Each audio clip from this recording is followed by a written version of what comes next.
I realised I made a bit of an error because I am wearing a Wu-Tang hoodie to a Biggie pod, but I actually do have which made me feel a bit better, Cam, I'm not going to lie. I do actually have the Biggie Bad Boy basketball jersey from the Juicy video. No, you should have worn that. It's in the wash. I wore it this week and I was like, literally just now I sat down, looked at myself and was like, you're an idiot. Like, you're an idiot? What? But I also, like, I didn't want to be that guy who was like, oh, I bought this specially. Like, hey. No, be that guy. I want that guy. That's the guy I want. Yeah. To turn up. It's in the wash. Yeah. I was going to say, if I have to take a toilet break, remind me and I'll just go down and pull out the wash. And you can just hold it up. Like, it's clean. It's just, Fuck the toilet break. We just call it the juicy swag pause. That's what we do. The juicy swag break. Love it. Juicy swag break. Right. So in the Zoom chat, you should have your link for the YouTube. You can click that up, get the old mute on. No one's in at the moment, but I've only just posted it onto Patreon. So I always forget that little thing to actually tell people we're live. Unless there's a better way of doing that. I don't know if there's another way. He just kind of sends everyone a notification. But there you go. Right. Let's kick it off. Why not? Hold on. 2 seconds. Have a little swig. Yeah, come on. Steady yourself. Get the liquids in, Cam. This is a big one. If there's any time you need to be hydrated, it's to be in a Biggie top 5 chat. But yo, welcome to Crate 808. Here we are on another live show. We're waiting for the patrons to filter in. If they filter in, they might not. Who knows? They might have something better to do. But I hope they don't, because today we've got a big subject at hand. For the regular listeners, they will know that we have got an alien playlist, 100 songs you would play, 100 hip-hop songs you would play to an alien to teach it hip-hop. And it's kind of morphed into this thing where we had like 5 Biggie songs on there. Yeah, that's a lot of songs. And they were like, no, we can only have 1 song per artist on that list. And go to crate808.com to check out that list. But so this is how we're going to reason it. And we're going to have ourselves and our guests come on and talk about our top 5 Notorious B.I.G. songs and why, and then boil it down to which one we think should be played to an alien to teach it hip-hop. And then it can be one. And this is one of the GOATs, one of the top 5s of all time. And to do it with us today, we've got 2 very special guests in the house. We have got long-time listener and Patreon contributor Dan-O from Freemusic Empire in one corner, and in the other corner we've got John Bass from Notorious P.O.D, long-time listener, I think, John, I would like to say. Just wanted to John's mouth. Why not? But Spurs fan, massive hip-hop head, and just good to have you both on. Dan, how are you doing, mate? How are you? I'm doing great. I'm doing pretty great. So things are good. Being an active person on people's Patreons. Recently, Sean Kantrowitz, who runs the questions, he posted he was going to interview Corrupt. Wow. Recently. So I was like, wow. He was like, any questions you would want to ask Corrupt? And I said, please ask him if there's any Corrupt song that he wishes Corrupt hadn't made. Nice. And he asked a much nicer worded version of it to Corrupt. Nice. And 16-year-old Dan was really excited about this. And was like, yeah, I kind of talked to Corrupt in a way. So I'm high off that, really. No, but that's a beautiful thing. Love Corrupt. Do go listen to the Corrupt episode that we've got as well, because it's amazing. Dan, I didn't want to do that, but you got to self-promote, and it's all cyclical, isn't it? No, feel free. John, how are you doing, mate? How are you? It's been a long time since we had you on, but the last few times it's been great. How are you? Yeah, I'm good, actually. I was just thinking about the last time I was on, I can't believe that I didn't get the infamous Mobb Deep put into Crate 808. And I'm still, if I'm honest, I'm still fuming about it. But no, aside from that, I'm good. You mentioned Spurs. The less said about that, the better. Normally, and I don't know if it's in the running order for today, like normally you ask like least hip hop thing you've done in the last 24 hours. Is that on the list? That's the first thing. And please go ahead and answer it whilst you're doing it. So So I knew that this was like a normal part of the format, but I kind of forgotten about it until literally a few minutes before we started recording. And if I tell you that about an hour ago, I was sat on the sofa watching a recording of Dragon's Den with a cream face pack on, sitting next to my wife. Wow. That's probably as least hip hop as I've been in my life, if I'm honest. So that was, but you know, it's great material for this exact question, which suddenly dawned on me as I was washing it off my face. Just about 10 minutes That's before awesome. started recording. Yeah. The weird thing is not the face mask as much. It's Dragon's Den, mate. I don't even know if anyone watched that anymore. And there you are. Well, You're the audience. You're the audience. This is it. It's like late 30s guys who exfoliate their face. That's the target audience now. Dragon's Den. It makes a lot of sense. And you've got great skin. I was going to say your skin looks very fresh. So thanks. Okay. Appreciate it, brother. Love it. Dano, what have you got, mate, for least hip hop thing in the last 24 hours? And by the way, so the first thing I want to say about this, the answer I hate when you ask these questions, people are like, everything I do is hip hop. I can't think of anything I do. Oh, relax, loosen up. But the positive, to keep it positive, I think James Weissman's kind of the king of this question. Mm-hmm. Like your host, James Weissman, comes with great in-depth stories. Mm-hmm. So he's my bar here. Who's James Weissman? Can you tell me who James Weissman is? Isn't that your co-host on the regular things? Am I mispronouncing his name? James Midwinter. Oh my God. James Midwinter. What? James Weissman plays for the Golden State Warriors. Oh my God. He's him mixed up.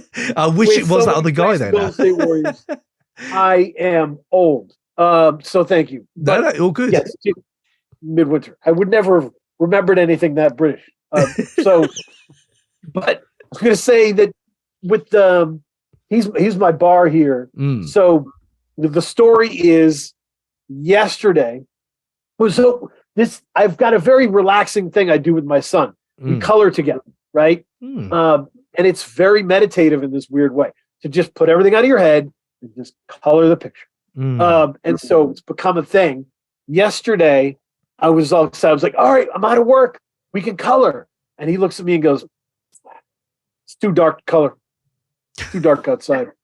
Right. And I'm like, what? And I'm arguing with him. Like, what do you mean? I work till 5 o'clock. It's going to be dark. Why do you? Now I got to wait till the 28th. We're leaving this week. Like I'm like arguing with him about coloring this picture. So yeah, I don't think that's very hip hop. No.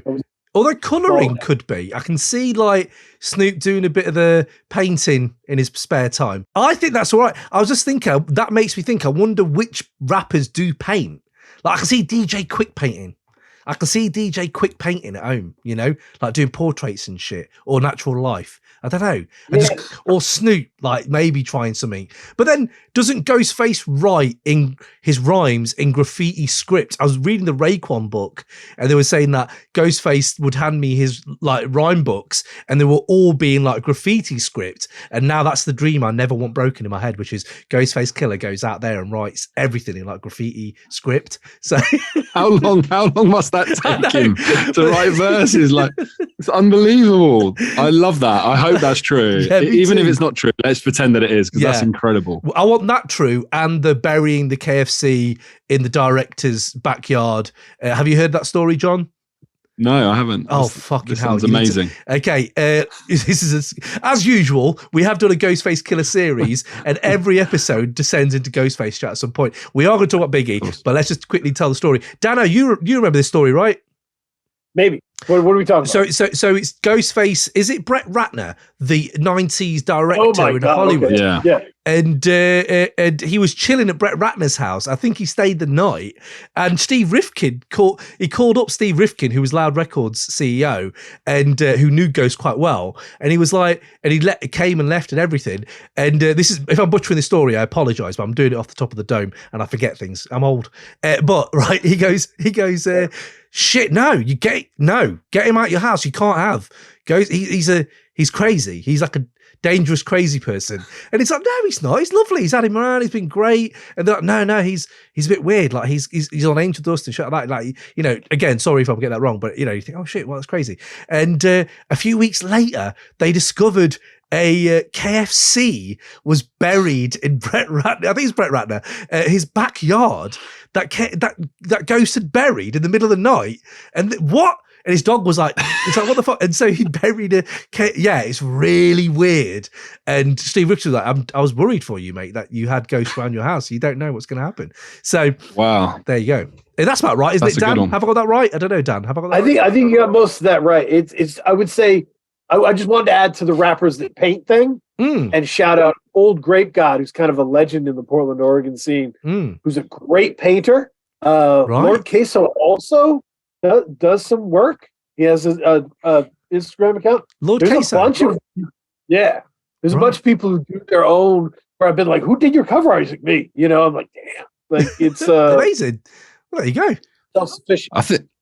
I think on a UK side of things, hasn't Skepta just like sold a painting for like mega bucks? There you go. See, he was so awesome. Yeah. I was in Ibiza last summer and Skepta was doing a set like the day after we left. I was really interested to see what a Skepta Ibiza set would be like. What's that? Like, what is that? But yeah, it could have been really grimy, I imagine. But yes, let me dip into the chat real quick before we move into Biggie chat because people have filtered in. Let's see, in an orderly crew. Q, Osman, Iqbal, yo, and another yo for luck. Always need a good yo. Jack P, evening all. This is by far the hardest list to do so far. And yeah, that is very so.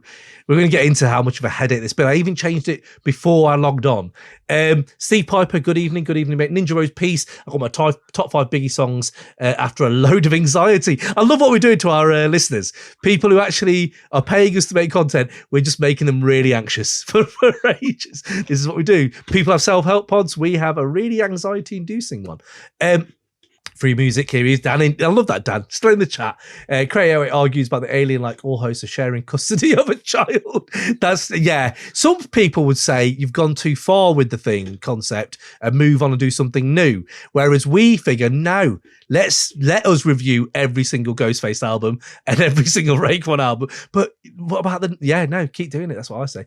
I love how Ninja Rose is here. It's more important than custody of a child, which fair play, it probably is. Osman Iqbal, I remember first hearing about Crate 808 on Notorious P.O.D. on John's podcast. So by that token, he's owed some significant royalties. Oh, that went the other way. That went the other way.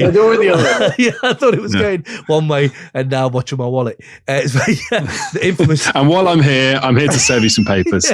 Right. Lawyers will be in touch. Yeah. I love that. The infamous would have got in if they didn't have the worst beat of 1995. Osman Iqbal's got a great memory for this podcast. Great memory. It was the infamous versus Aquemini, if I'm not wrong. Yeah. And Aquemini got in mainly because of me and Ray's argument that which track is it QB's for? There's a track on the infamous which he said is the worst hip-hop beat of 1995. Which is berserk, by the way. Yeah. Which is one of the most ridiculous comments is classic Ray Ridge, if ever I've heard it. Yeah. I was fuming at the time. And even at the end when the decision was made, he was almost like, I can't believe that you picked Aquemini. So it was mental. And as you can tell, I'm completely over it. Yeah. Yeah, this was the debates we used to do. We're going to bring them back hopefully 2023. I want to do them again. So all of you, I'd love to see spreadsheets on these as well.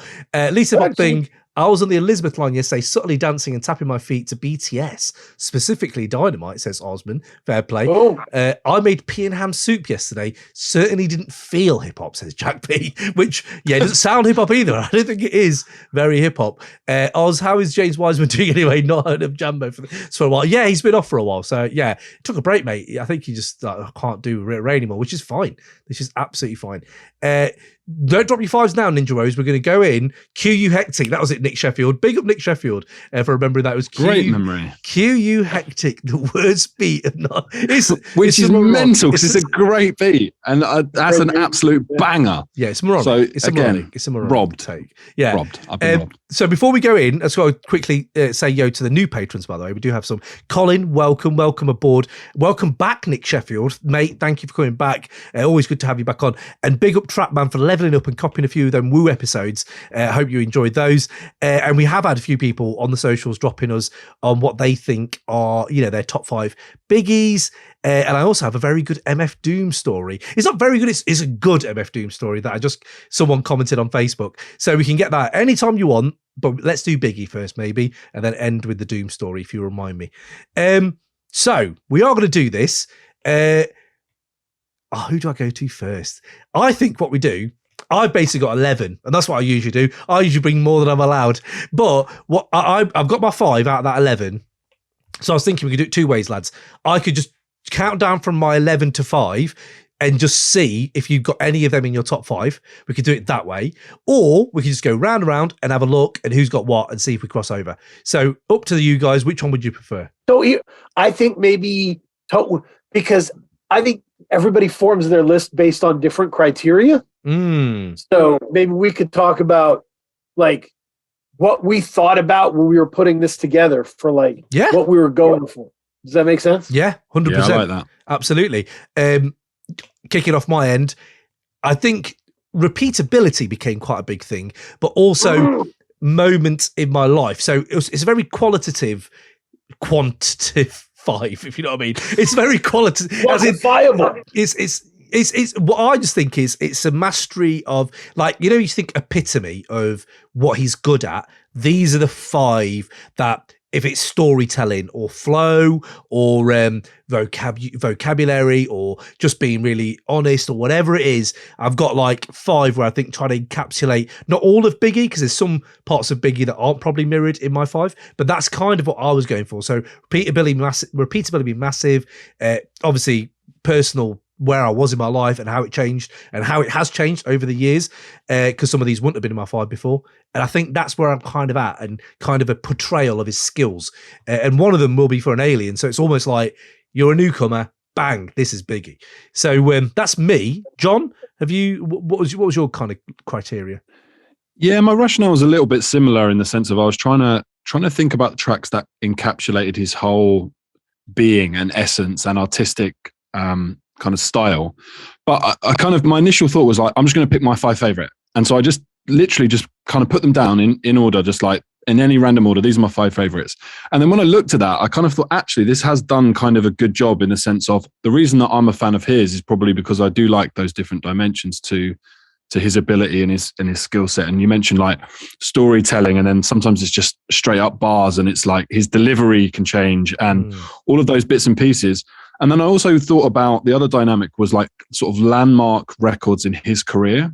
So things that penetrate not just Biggie fans, but hip hop as a whole, and actually the music industry as a whole. And those kind of landmark records that if you said Biggie to a person on the street, that there would be a record in this list, 1 or 2 that people would go, yeah, I know that one. Right? And to me, it's it's easy to throw that away sometimes with an artist big recognizable records, but there is a reason that they have longevity and they have to have some hits. And so I think I've tried to think about a balance between that kind of stuff and just bars, basically. Yeah, I feel you. Good artist to do that with, actually. Dan, what about you, man? First, I wanted to build on John's point that whenever you're making a list, that great point, which was you can take out a pad of paper or a Word document, whatever you do, and just don't even worry about the order. Just start writing down nominees. What are my nominees here? How big is the pool? You just start writing down things, and your subconscious organizes that shit after if you do enough of these lists. Your subconscious starts organizing it. You start, that actually is number 1. Okay. And it gets easier. So yeah, if you're doing it, I think that's we suggest is a great way to do it. Favorites, start writing, organize it after you have stuff on the page. I feel you. But yeah, for me, I'm going to read off my ornate spreadsheet here. Presenting Biggie Smalls to the alien. My focus is not white suit Biggie, Big Papa, the world is filled, but how terrifying his mind was when it was unleashed. Big painted his darkness vividly, from sex and violence to paranoia, anxiety, and cancer. He could be smoother and funnier than the most charming popular rappers, and the next breath more threatening than anyone. A high school friend of mine was really believed that Biggie had half of Virginia locked down. That's how strong his pen was. Amazing. Yeah. That's a really good summary of where he was. And I'm so glad it translates from where you grew up to where John grew up to where I grew up. There was this permeating, you know, when you see a natural athlete or you see a natural artist and they just are that and they live it, they breathe it, it comes easy to them, even to the myths and stories you hear about his writing and how he didn't write anything down and, you know, that kind of thing. And not just that, but just his freestyles. Hear his freestyles. Go to the the tunnel with I think he's got one on the Scratch and Bobbito as well. And you're like, Biggie was that guy, you know, who could do that and quite easily. What I loved about doing my number one song, regular listeners probably know what my number one Biggie song is anyway, because I've always talked about it, but it's a very personal choice. But you know, when you hear like where he started on like Ready to Die as well, even on Ready to Die, listening to Gimme the Loot and how rough and ready and punk, it's so punk. It's like, he doesn't give a shit. He's got no filter, and how the edge is smooth to this swagger by the time he gets to his second album, where it's just smooth. That's all them sharp edges have been rounded into this really amazing polished diamond kind of thing. And that's what I loved. I really enjoyed that. Going back and really seeing his journey, even the short amount of time we had him, it was such an incredible journey in just those records. But yeah, I think the amount of like the sort of superlatives that we can give Biggie, considering the length of his career, is a real testament to the quality of the art that he produced and left us. Because, you know, there are some artists that have made, you know, infinitely more material. That's good, that people like and enjoy. And I know sometimes people kind of say, like, if you get, you know, cut short, it adds to the mystique and therefore adds to the music. But it's not like he was like a sleeper hit that no one was aware of, right? He was the top of the game, right? And we saw, to your point, we saw sort of evolution and progress in a very short space of time between the sort of the first album and the second album, and that kind of process and progress was amazing. Plus what he was doing in terms of bringing through other artists, and I think that was one of the things that now, outside of the art and the music, he was developing as a person. Right, he was such a young man when he died, and you know, there's so much that we've got to interrogate in such a short space of time. Just shows you what an incredible artist and rapper and part of hip hop he really is. Yeah, and how that's perfectly put. And how much range in the limited amount of work he did. Exactly. He put out. I asked on Twitter, Instagram, you know, everywhere, what are your top 5 songs? I can't even name you probably one song that keeps turning up. Some people are putting Everyday Struggle in there. Some people are putting Get Money in there. Some people are putting, you know, One More Chance remix. It's so different where you're like, oh, you're that kind of Biggie fan. Oh, you're that kind of Biggie fan. The guy was only around for a few years and already he's got fans who are certain, like only Wu and maybe Nas, because he was so different over the first 2 albums. But like, I don't know if you can say that about Jay-Z. Jay-Z, I don't know. But the Biggie thing is like, wow, you gave us so much in like just a short time. So yeah, no, I enjoyed that. No, I was just going to say because I didn't start thinking about how widespread and how wide-ranging Biggie's legacy was until I heard, I think it might have been Michi Darko on Rap Radar, Slabber Zombies, talking about how Biggie was really important to him. And he didn't mention anything about any of the hits, right? He wasn't talking about Juicy. He was like, no, this dude was like shooting your daughter in the calf muscle. Like this dude was like horrified. And like, I loved, you know, and that's, so he inspired like the people that came after him that wanted to be Frank White. But he also inspired like the Michi Darko style, you know, heinous Aesop mob people, right? Because he was all that. Yeah. You know, Jay was never as scary as Biggie was. Never. No, never. Even on Friend or Foe, which is incredible. Like that's one of the best probably storytelling songs. And Devils and all that. There just wasn't that like shit. Like you, but then he never had Gimme the Loot. He never had like, I'm gonna do a concept character driven. I'm going to be both characters. Change. I've already gone into my 11. That's my number 11, by the way. Give me the loot. But what I was saying was, he never had that. And then Let's Not Sleep, Raekwon, Ghost, that massive mafioso influence. That definitely influenced Biggie. I'm not just talking about sharp biters on criminal Only Built for Human Links. Like, they pretty much call him out, you know, for using the same album cover as Nas. Right. But what I'm saying is, this all steel sharpened steel aspect in New York at that time, it rubbed off on him as well. That if you listen to Gimme the Loot, if you listen to Ready to Die, it is street level tales. I could die any minute. By the time you get to Life After Death, he's had a journey where he's not street, he's mansion tales and maybe Warnings. The only the bridge between the two. I was listening to Warning again the other day, and I was like, that's the track that maybe is the link between mafioso and street level. And he kind of jumped massive into Frank White after he heard, you know, Lex Diamonds, Noodles, all that on Only Built, and Jay after that, you know, Jay-Z and Nas on, you know, Nas Escobar and all that. So I just think, again, the journey's amazing. My number 11 is Gimme the Loot, because I was going through these. Has anyone got Gimme the Loot on their fives? Yeah, Gimme the Loot is on my 5. Holy shit, John! Oh, where is it? Where is it on your 5? So I didn't really have an order. When I first put this together, I kind of had it down. This is at number 5 for me. Right.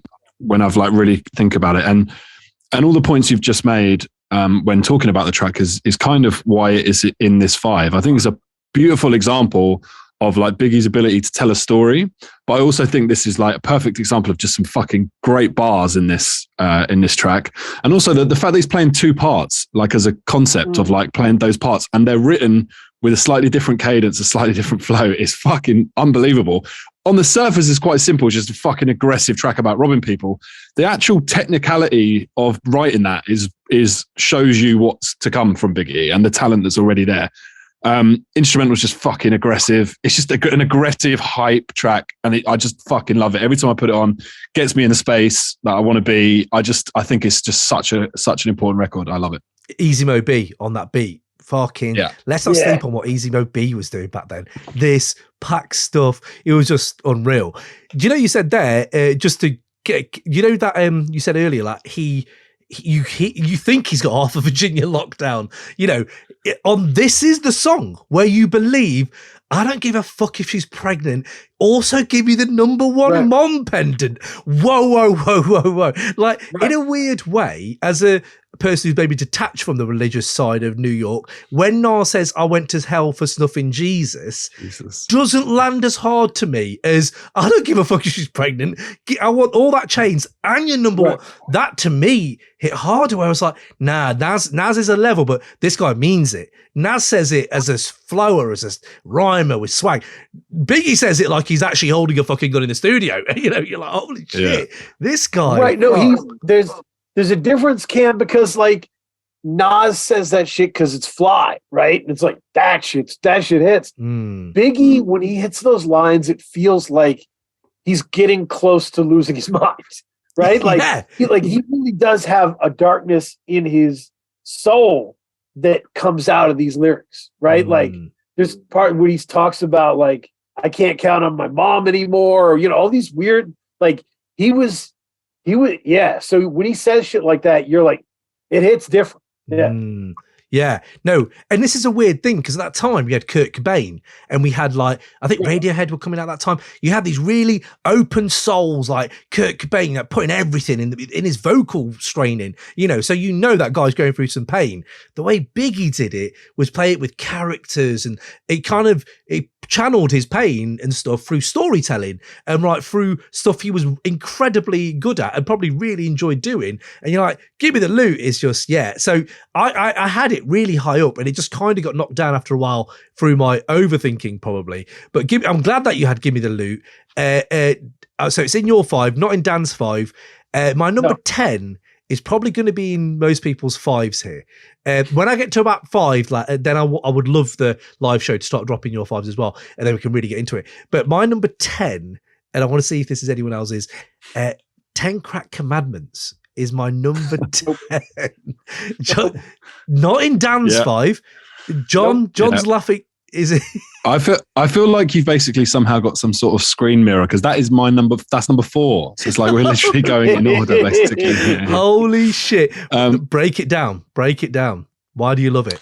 So I think this was like, for me, this is one of those tracks where, I was saying before about Gimme the Loot is, on the surface is like just straight bars, but actually there's this intricacy and there's this storytelling aspect, and he develops that through his career. I think 10 Crack Commandments is the sort of evolution of this like part of Biggie's writing ability, where he can take a concept and really expand that. And I think he does it so well on this track. It's almost become to the point where you could make a whole like limited series on each commandment.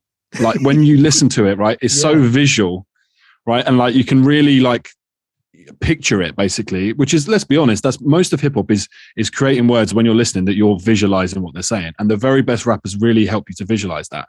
I feel like I've seen the movie of 10 Crack Commandments. So I've seen the series. I can picture it when I hear it. And every time I hear it, it's the same images. I can really see it and feel it and visualize it. Yep. That to me is like a master at work, right? Plus, the instrumental is just fucking like incredible. I think, was it a J. Rue beat that Puffy had heard and sort of walked into the studio and was like, whatever you want for that beat, I need to have it for Big. And offered him like money on the spot. And Preem was just like, yeah, okay, we can come to a deal. Kind of told J. Rue it's for Big, and apparently J. Rue was like, yeah, okay, like we can work something out. Which I always thought was a kind of a cool story that, Puff, for all of his like shiny suits and we need to find a single, he also had an ear for just street shit as well, and could make that work. So yeah, 10 Crack Commandments definitely in there for me. Also, I think it's just one of those tracks where you kind of learn the lyrics to that back to back, and you just feel like a G, like in the shower when it comes on. Like, you're just working your way through it. Plus, you've got the sample in it. It's just amazing. Like everything about it is fucking great, and I love it. And it's on my rotation heavily all the time. Wow. It always reminds me of the SWV track. It always goes into that SWV track that I know. I was like, yeah, it always reminds me of that. But absolutely amazing. Dan, any thoughts on 10 Crack Commandments, and why wasn't it in your 5 maybe? It was not in my 5 because, as I was saying, I was going for the kind of the really unique darkness of the whole thing. But I think I love 10 Crack Commandments, and it's been a part of my life, big part of my life. It made me think of, so when I was at work, I did a half day of work before this, and I was talking to somebody about going on this, and he was talking about how Biggie wasn't as good as another MC because Biggie's word choice was very simple, hat, bat, rat kind of thing. And disagree. I was thinking about this because I've heard this before. I've heard this argument before, right? That like, so-and-so is really fancy, breaks down scientific stuff. Biggie was very simple. It was all about the flow. The problem with that argument is that word choice is only one part of being a great MC, right? And what Biggie got better at, John was talking about, is organizing his music, right? Or he was the director. He decided where the camera went, right? Yeah. So it's 10 Crack Commandments is an amazing song, and it's so efficient. There's no wasted anything in 10 Crack Commandments. Yeah, it's lean as fuck. It's very lean. It's lean. And that's brilliant, right? The ability to edit, he's not even writing it down, but he's editing and he's forming it, he's structuring it, and that'll come in when we talk about my stuff. But like, yeah, his storytelling, all that stuff is cinematic. It's the ability to create that picture. And I think that's an argument that they can't go against, right? With Biggie. Absolutely right. What I love about him as well, he rides minimal beats and really excessive, like Hypnotize beats. And you're like, this is that minimal beat where Primo's just cut it right for him, where he's like, you shine. This is just going to do the other work that, he doesn't even need to do much work because his rhyming's that ridiculous. But I mean, I had down like White Alien would maybe need 10 Crack Commandments to be played to them. And I was like, this is kind of one of the most self-explanatory tracks because it literally is a list of things to do. And even the way he casually comes in, I've been in this game for years, it made me an animal, I've been rules to this shit, I wrote me a manual. And you're like, yeah, and a step by step and all that shit. You're like, he's literally spoon feeding you all this kind of knowledge he's acquired. And even if it is the don't get high off your own supply from Scarface, he flips it in this melodious interpolation where it just becomes his. And whenever I talk to younger people, especially my family, about that line, they're like, yeah, Biggie, man, Biggie. It's like, yeah, it's Scarface actually, but it is Biggie who claims it. He kind of makes it his own, if you know what I mean. Yep. Talking of interpolation, I don't think there's many artists that are as good as Biggie in the short amount of time he had in doing interpolations, and we'll talk about it later, but that's one of my favourite parts of his skill. The word thing is really interesting because he uses words like simmer saute, and who's using simmer saute? And I think his vocab sometimes, he not just that, he's rhyming in British accents at times, and he's rhyming in different accents. And you're like, what the fuck? And then it's Jamaican. It's not fake patois. It's like literally like his mum was be talking, you know? Yeah. So, 10 Crack Commandments. I'm glad that it's in someone's 5 because I felt bad that it was so low on mine. But again, I think it is that thing where I think what I'm getting from that, I can get those same rules from some of my top 5, like the rules to the game. I'm kind of getting them somewhere else, but yeah, man, I do love 10 Crack Commandments. Should we dip into the chat before we go into the next one? So let's have a look. Jack P, weirdly, my number 1 was an instant pick. It's the rest I've struggled with. Kind of like me. I think my number 1 is kind of always there. I chose my favourite tracks with to DJ with, says Steve Piper. Good shout. That's a good one. Yeah. I think my number 1 was always 1 as well, says Freemusic Empire. There you are, Dano. My criteria was replay value, storytelling, best lyrical performances, and how they have all aged, says Ninja Rose. Good shout, how they've aged. Jack P, yes, John, I love Gimme the Loot so much. It's my number 1. Wow. The combination of jaunty lightheartedness and gritty cynicism is just so perfectly balanced. You're right. It is so, like, this is dark shit, but he's also so funny. His humor was wickedly dark. It was brilliant. It's absolutely brilliant. I've played it so many times. The first thing I think of when I think of Biggie, says Jack P. And it's resistant, blacker. Yeah. What's he saying? Now, give me them door knockers. Like, that's another thing. That's how you explain earrings. Come on, man. I love that shit. It's so legendary. I always want a 10-track record with each song covering one of the commandments, says Jack P. Oh. Yeah. A mini-series, I'm telling you, I could see it now. HBO, like proper, like the soundtrack is basically like the theme song, proper fucking decent cast, like East Coast, New York, proper fucking gully 90s drug dealer show, 10 parts, bosh. Yeah. Come on, man. The prelude is Biggie writing the manual. Bosh. Done. HBO, you're welcome. You're welcome. Yeah, bang. Put down the mic. Steve Piper, 10 Crack Commandments would have been my 6. Fair play. I always thought Don't Get High Off Your Own Supply was from Friday, says Osman. No, it wasn't from Friday, although they do say the same shit. I'm pretty sure it's from Scarface, but I probably got that wrong as well. But yes, there we go. So, okay, what we got? That's just my first 2. Oh, number 9. I feel so bad. Number 9 is the One More Chance remix I've got. Ooh.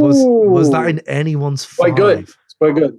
Yeah. No, all of mine are from Dead Wrong, so we're good. All right. Okay. All of yours are from that. Okay, fair. So One More Chance remix. I had it down low, but let's not lie. It is probably, I know Juicy is up there, but in my family, that's the kind of party track when that comes on. Yeah, that's a banger. Absolute tune. It's one of them where, see, this is the thing, isn't it? It's like, for me, Juicy has the classicness of it, but this is the one you actually want to play at your party, and this is actually like the commercial one that's good for the ladies. Like, it's a fucking banger. Absolute love that track. It's the only time I can ever be in a room with a party with my mum and dad there, my cousins, my nieces, my nephews, and scream "Girls pee-pee when they see me." Like, like that line. If you write that line down, that is corny as fuck. But somehow Biggie has managed to put enough flavour on it, enough spin on it to make you go, that's fucking cool though, isn't it? Girls are pissing themselves when they see him. Like, it's such a weird thing to say. But yeah, but then he also says on One More Chance, the original, which is one, when I was a kid, probably my favourite of the 2, just being that guy, you know, no, not the remix, or the original, where he says, I'll make your kidney shift. Oh, you're like, oh, Jesus Christ. This guy is, yeah, like he was ruthless and yeah, no filter at all. So one more chance remix. There's number 9. Anyone in the chat or who really want to take us down on these, by the way, do go to crate808.com. No, email us actually. Email us at crate808@gmail.com and let us know why we're wrong and why that should be in the top 5. I'd love to hear more arguments. That's what I do. Number 8. I don't think this is going to be on anyone's 5, but if it is, it'd be incredible. But it is my number 8. You're nobody till somebody kills you. Has anyone got that in their 5s? I might have. Let me take a look. Oh, yes, that's my number 3. Yeah. What? Dan? Yeah. Wow. Break it down. Yeah. You're nobody till somebody kills you. Let me know. Let me know why that's 3 for you. So like, it was weird. Biggie was a big part of my life because I went in the Army in 1999. Right. And we were always like, I just kept bumping into people referencing Biggie in these kind of ways, like in regular life situations. Right. Like, and I think the third verse of "You're Nobody Till Somebody Kills You" is terrifying and incredibly thoughtful, and it just lives in my head. So do you want me to do a little bit of it or whatever? Yeah. Oh, sorry. Yeah, no, I'm actually looking it up right now. But yes, well, go on. Tell me which part of that verse do you love? Because I've got a lot of stuff on it. It's a story, right? It's like, you can be the shit, flash the fattest 5, have the biggest dick. Mm-hmm. Remember, you ain't worth spit, just a memory. Remember, he used to push the champagne rain. I fucking love this Silly verse. cat wore suede in the rain. For day to day, and he ran with Kane. Can't recall his name. He can't remember who this person is. And then he's like, oh yeah, he lost half his brain over 2 bricks of cocaine, getting his dick sucked by crackhead Lorraine. A fucking shame. Duke's a lame. What's his name? Dark-skinned Jermaine. He can only remember him when he thinks about the absurdity of his murder. He can't really remember him as a person. And that's the shit as a philosophy major that just fucking destroys me. Yeah. But like, it's so incredibly beautifully organized, right? That whole sequence of thought processes, and it articulates the point so wonderfully. And it's a haunting song. Yeah. You ain't worth spit, just a memory. That always sticks to me because this came out after he died. I remember thinking at that time, like, fuck, he was still really dark. We've got all the Suicidal Thoughts to go to. We know how on the precipice you have been, yet still, when you've got an album laid with hits, you are king of New York. I don't think anyone, I know people are going to say Ray, I know people say Nas, but he was king of New York. From over here where we were, he was like a shining star above everyone. That is because of the bad boy push as well, but he just was. And when he then says, you ain't worth spit, just a memory. And I'm like, what the fuck? This guy is like, yeah, and I'm so with you. Like, you see what I mean? Even the way he delivers that is just like, see what I mean? Like, I'm telling the truth here. I'm not lying. Here's what was it when he talks about a champagne range? Always got me as well. Like, this guy used to drive a champagne range. How can you not remember him? Oh no, he's the one. Yeah, it's fucking crazy. Also, one of the personal reasons it is so high is because people who long time listeners will know it is what our podcast was going to be called, Escalator Style. Escalator Style. Because it is my favorite Biggie line of all time. I've tried, you're 21, you're full of spunk, you're like, yeah, I'm gonna fucking run shit. I started working at the BBC, I was like, yeah, man, I'm fucking, doing shit. And then you're like, when it's like, I'll ride the ladder to success, escalator style, it feels like that in your early 20s when everything tends to be going right, and then life kicks in. And then 20 years later, you're like, holy shit, I'm quite a jaded individual. Like, I'm quite pessimistic compared to that person. And Biggie always reminds me of that other self I used to be, which was that, I will ride the ladder to success, escalator style. And just, even if it's hard work, I'll try to make it look easy. And which is exactly what he did. So another good reason for you're nobody till somebody kills you. I love that you got that on there, Dan. I love that. Number 3. Love that. Yeah. Incredible. Yeah, brilliant song. So let's have a look at Ninja Rose. I hear people saying that Big shouldn't be in top 5 all time because of lack of material. I think we might have covered that already in our initial points. And yet we were talking about his music 3 decades later. What an astonishing impact he had. Ninja Rose, you're right. And we talked about it earlier. I don't know if there's anything else you wanted to say on that. Like people saying he should be I find that nonsense, but yeah. I want to jump in. You go ahead. So sorry. No, go. Well, okay. So yeah, I was just going to say, like, if you put that in any other art form, right? Like Stanley Kubrick. He's not made as many films as like loads of other directors, but those films are much better than theirs. There's the same principle. It's not about the quantity; it's about the quality of the work. This idea of like, but in that they've been around longer, so like we have to, judge it on the body of work. It's like I just think that's a complete red herring. I just don't think it stands up in art specifically. Right? It's a very different thing. In, say, sport, for example, like it's almost the opposite. You have one good season in any sport and then play for 10 years, do nothing else, then you're not really a great. Art is a completely different thing. You create one brilliant piece of art, you follow up with an, in some people's eyes, an even better piece of art, or a body of work that people really enjoy. That's enough. You just compare what they have versus what the other people have. If they've got 10 albums, but they've got 2 good ones, and you've just got 2 good ones, that's the same.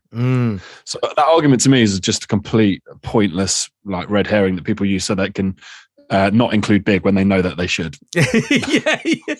Yeah. Well, what are you, Dad? I just found the apostrophe that it's Ninja's Rose, not Ninja Rose. I know. Incredible. I know. I learned something. So, but I wrote. I got tired of this Ninja's Rose, and I wrote for Freemusic Empire kind of a breakdown criteria evaluation of how you should do your best MCs who ever lived, right? Because you are going to run into this, right? You've got 300 years of Busta Rhymes, and you've got 2 albums of Biggie, right? Yeah. But here's what you've got to do. I think you have to factor in potential for growth, right? Some people who are big, important people in music who die were already at the end of their relevance and were sputtering, right? And so you get the impression that there wasn't a lot more there, right? But Biggie was clearly building for the future, right? Yeah. Like he's one of the great what ifs because of this, right? The Biggie would have clearly maneuvered the new age without any issue, right? And the lack of material isn't his fault. He was gunned down, you see. Yeah. So you can't fine him for being gunned down. That's weird. So you have to factor in his potential in some way. You have to honor what he could have achieved. Yeah, it could be good, could be bad, but there was a building element to it. I love that. I love the fact that you got that. He was showing growth. Some people don't. Some people do the same album over and over and over again. But like he wasn't. He kind of grew with it. You're right. So my number 7 then. Let's get into our number 7 here. I wonder if this is in anyone's 5. Easy Mo B again, 1994. Warning. I've got Warning at 7. It was in a 5 beginning of the week, and it's dropped to 7, but it was in my 5. Anyone got Warning? Yeah. Where are we putting it? Number 1. Whoa! Boo-hoo, Dan's number 1. Dan. Let's go. Let's hear this. Number 1 for Dan is Warning. Okay, let us know. I don't want to take over this thing, but yeah. No, The first verse of Warning, and because we were talking about Biggie controlling the lens of the camera, right? And so there's that sequence where he's like, I ran into Fame and Prospect, and I was talking to them, and Biggie jumps in and goes, no, they would never come on. And he's like, no. Let me finish my statement. They told me about some people who are coming to get you. Organizing that as a writer is so fucking key, right?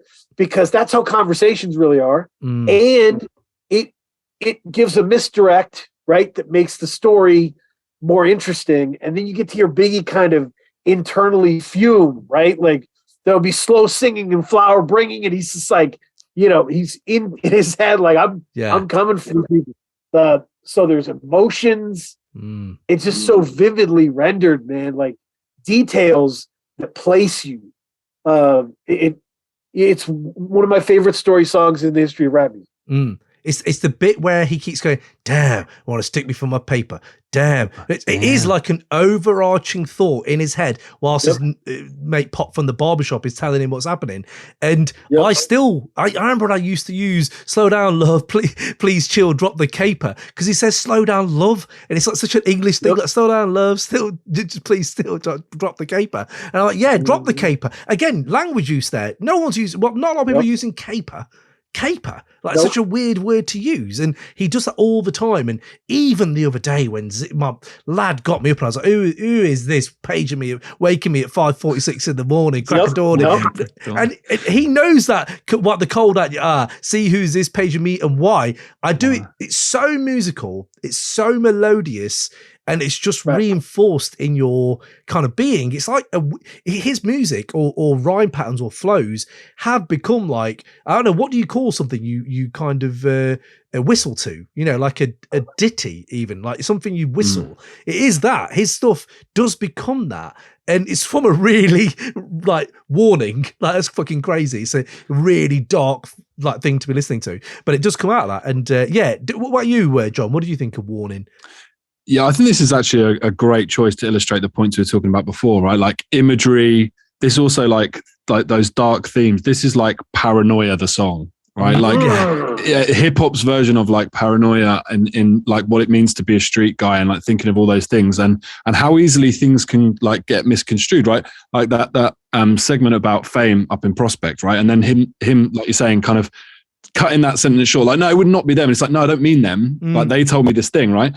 How easy that conversation could be misconstrued if the phone goes at that point, right? Or these different things. And these are the sort of realities of living there. I also thought this is it's a good example of like Biggie being like kind of very true to his word in the sense of I found out, and I should have got this a lot earlier, but Fame up in Prospect is Lil Fame from MOP. Right, totally. Yeah.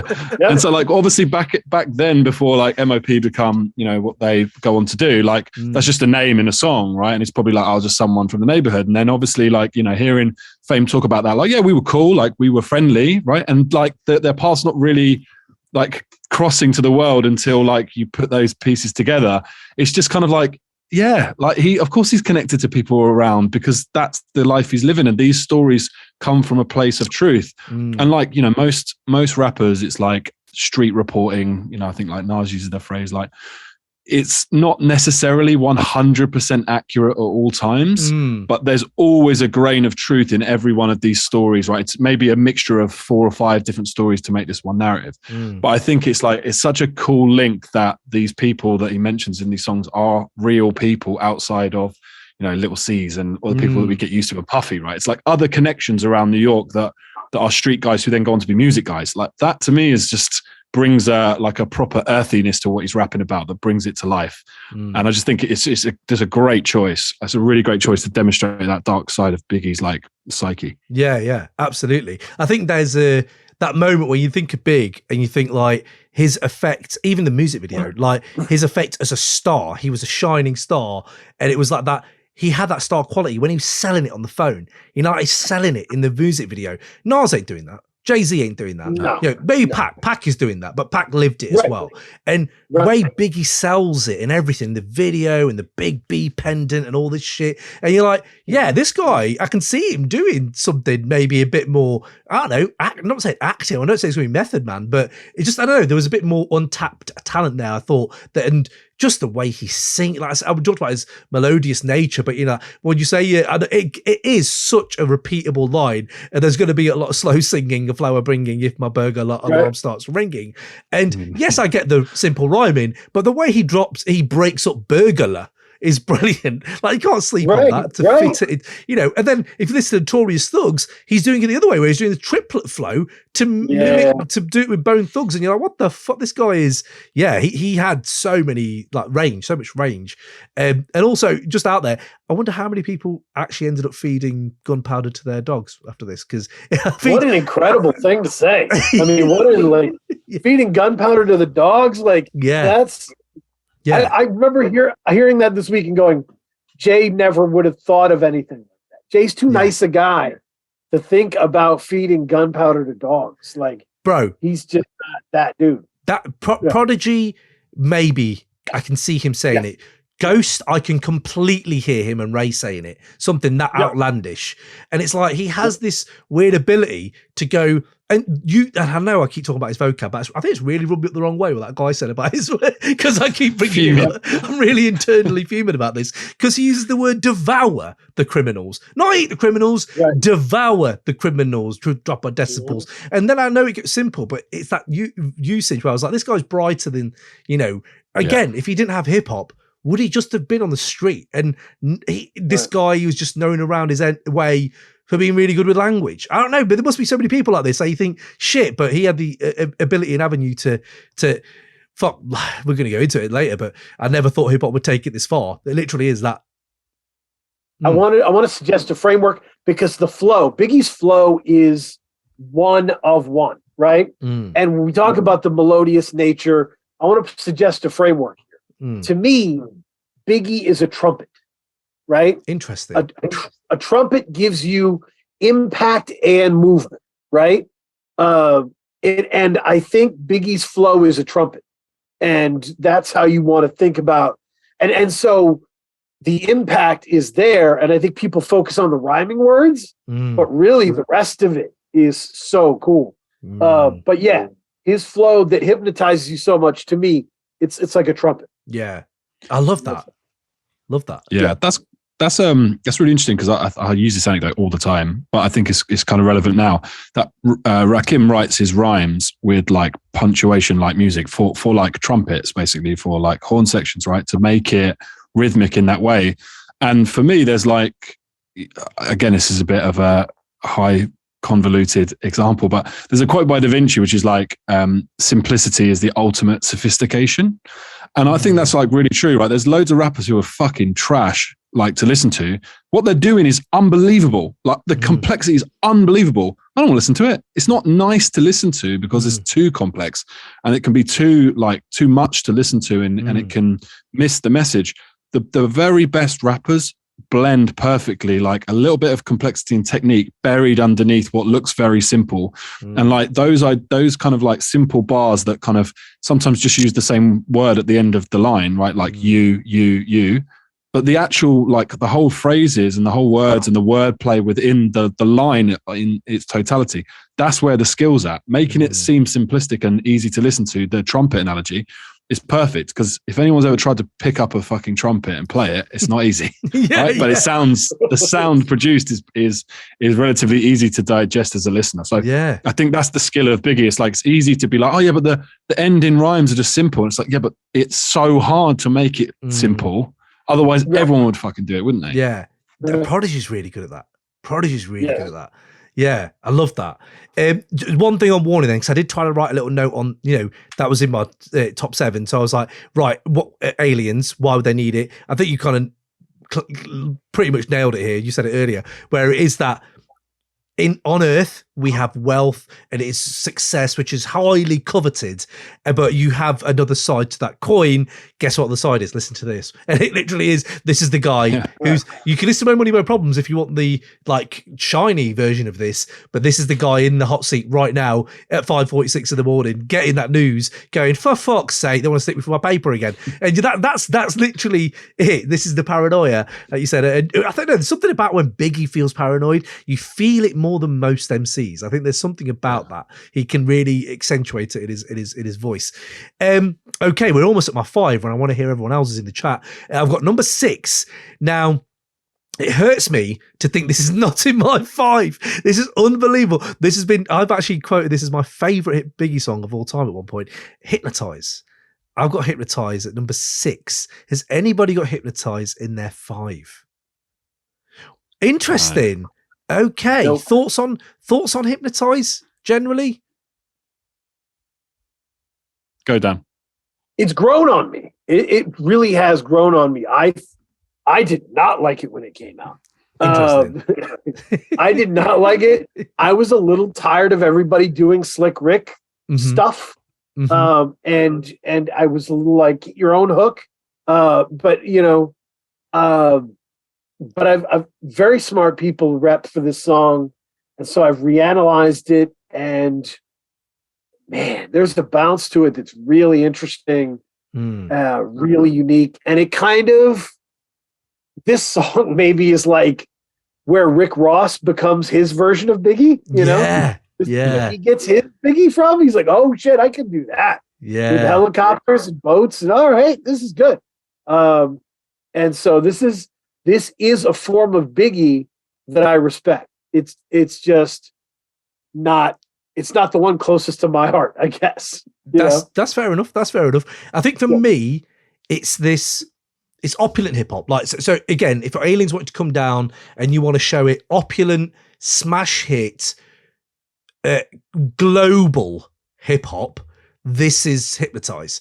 So I think that aspect of it it's at the same time treading the footsteps of rap. Slick Rick, Dougie Fresh, Snoop Dogg doing the interpolation on the hook. So still within the the hip hop sphere, but it's repackaging it again for something much larger than what they had imagined. Even Lardy Dardy by Snoop was never going to be Hypnotized. And Hypnotize in the clubs, I'll always remember it as a joyful remembrance of Biggie. Now, in the other 5 I've got in my 5, we're going to have his introduction to the game, his commercial bow to the game, maybe. Now, this is him toasting all of that success. And that I always loved. I always loved that he got to do that, because he might not have done. And that triumphant kind of, it's just such a triumphant song anyway, but it's dripping with swagger, the way he's talking and the power of that song. I've seen it when I'm, in a club and it comes on. Mm-hmm. Yes, there's a lot of tracks that do that, but there's something about that pounding when it comes in. I just thought, fuck, I'm here with my mates, we're loving it on that aspect, and yet when I'm in the car, I'm also like, I'm so glad I got to hear you relishing your own success, mate, Biggie. Right. I could not have had that, and I think that is, and I think obviously his myths and things kind of get built in your memory. But I remember his funeral, and I remember when they were driving through on MTV and they were playing Hypnotize. And it was like a fucking little riot started, and people are hanging off fucking lampposts and shit. And I don't know if it's that kind of moment that stuck with me as well with this song. But I think I said it earlier about globalness, the globalness of this song. He wasn't, New York had him for years, but now the world gets to have him. And now it's like the world can enjoy him. And that aspect of this song always got me. And you talk about fucking language, pop a twist cabbage off instinct, squeeze at your cherry M3, all this shit. Like, I'll do what with cabbage? What? And that is such a weird thing for a kid to hear. When we're repping Wu right now, when Wu would say shit, we're like, what does that mean? That's a weird thing to say. He's also doing it. He's also influenced by Wu, because even my man said it, Casual's Everything Around Me, he even says it in his songs. He has that Wu influence, and Jeru the Damager as well. Like, they are mates at that time, and just the brag rap of fucking, what's he say again about the peace line, where it's like, so I speak my peace, keep my peace, excuse me, the Jesus peace with my peeps. Again, you're just switching it slightly and making it so swag. And interpolation again, where it's so well done, where it's like a racket by a new one, you make your crew run, your crew run. That is so satisfying. It's such a satisfying thing as a listener. So Hypnotize to me was up there. John, sorry, I seem to have taken over. Is that what did you want to say about it? What did you want to say about Hypnotize, man?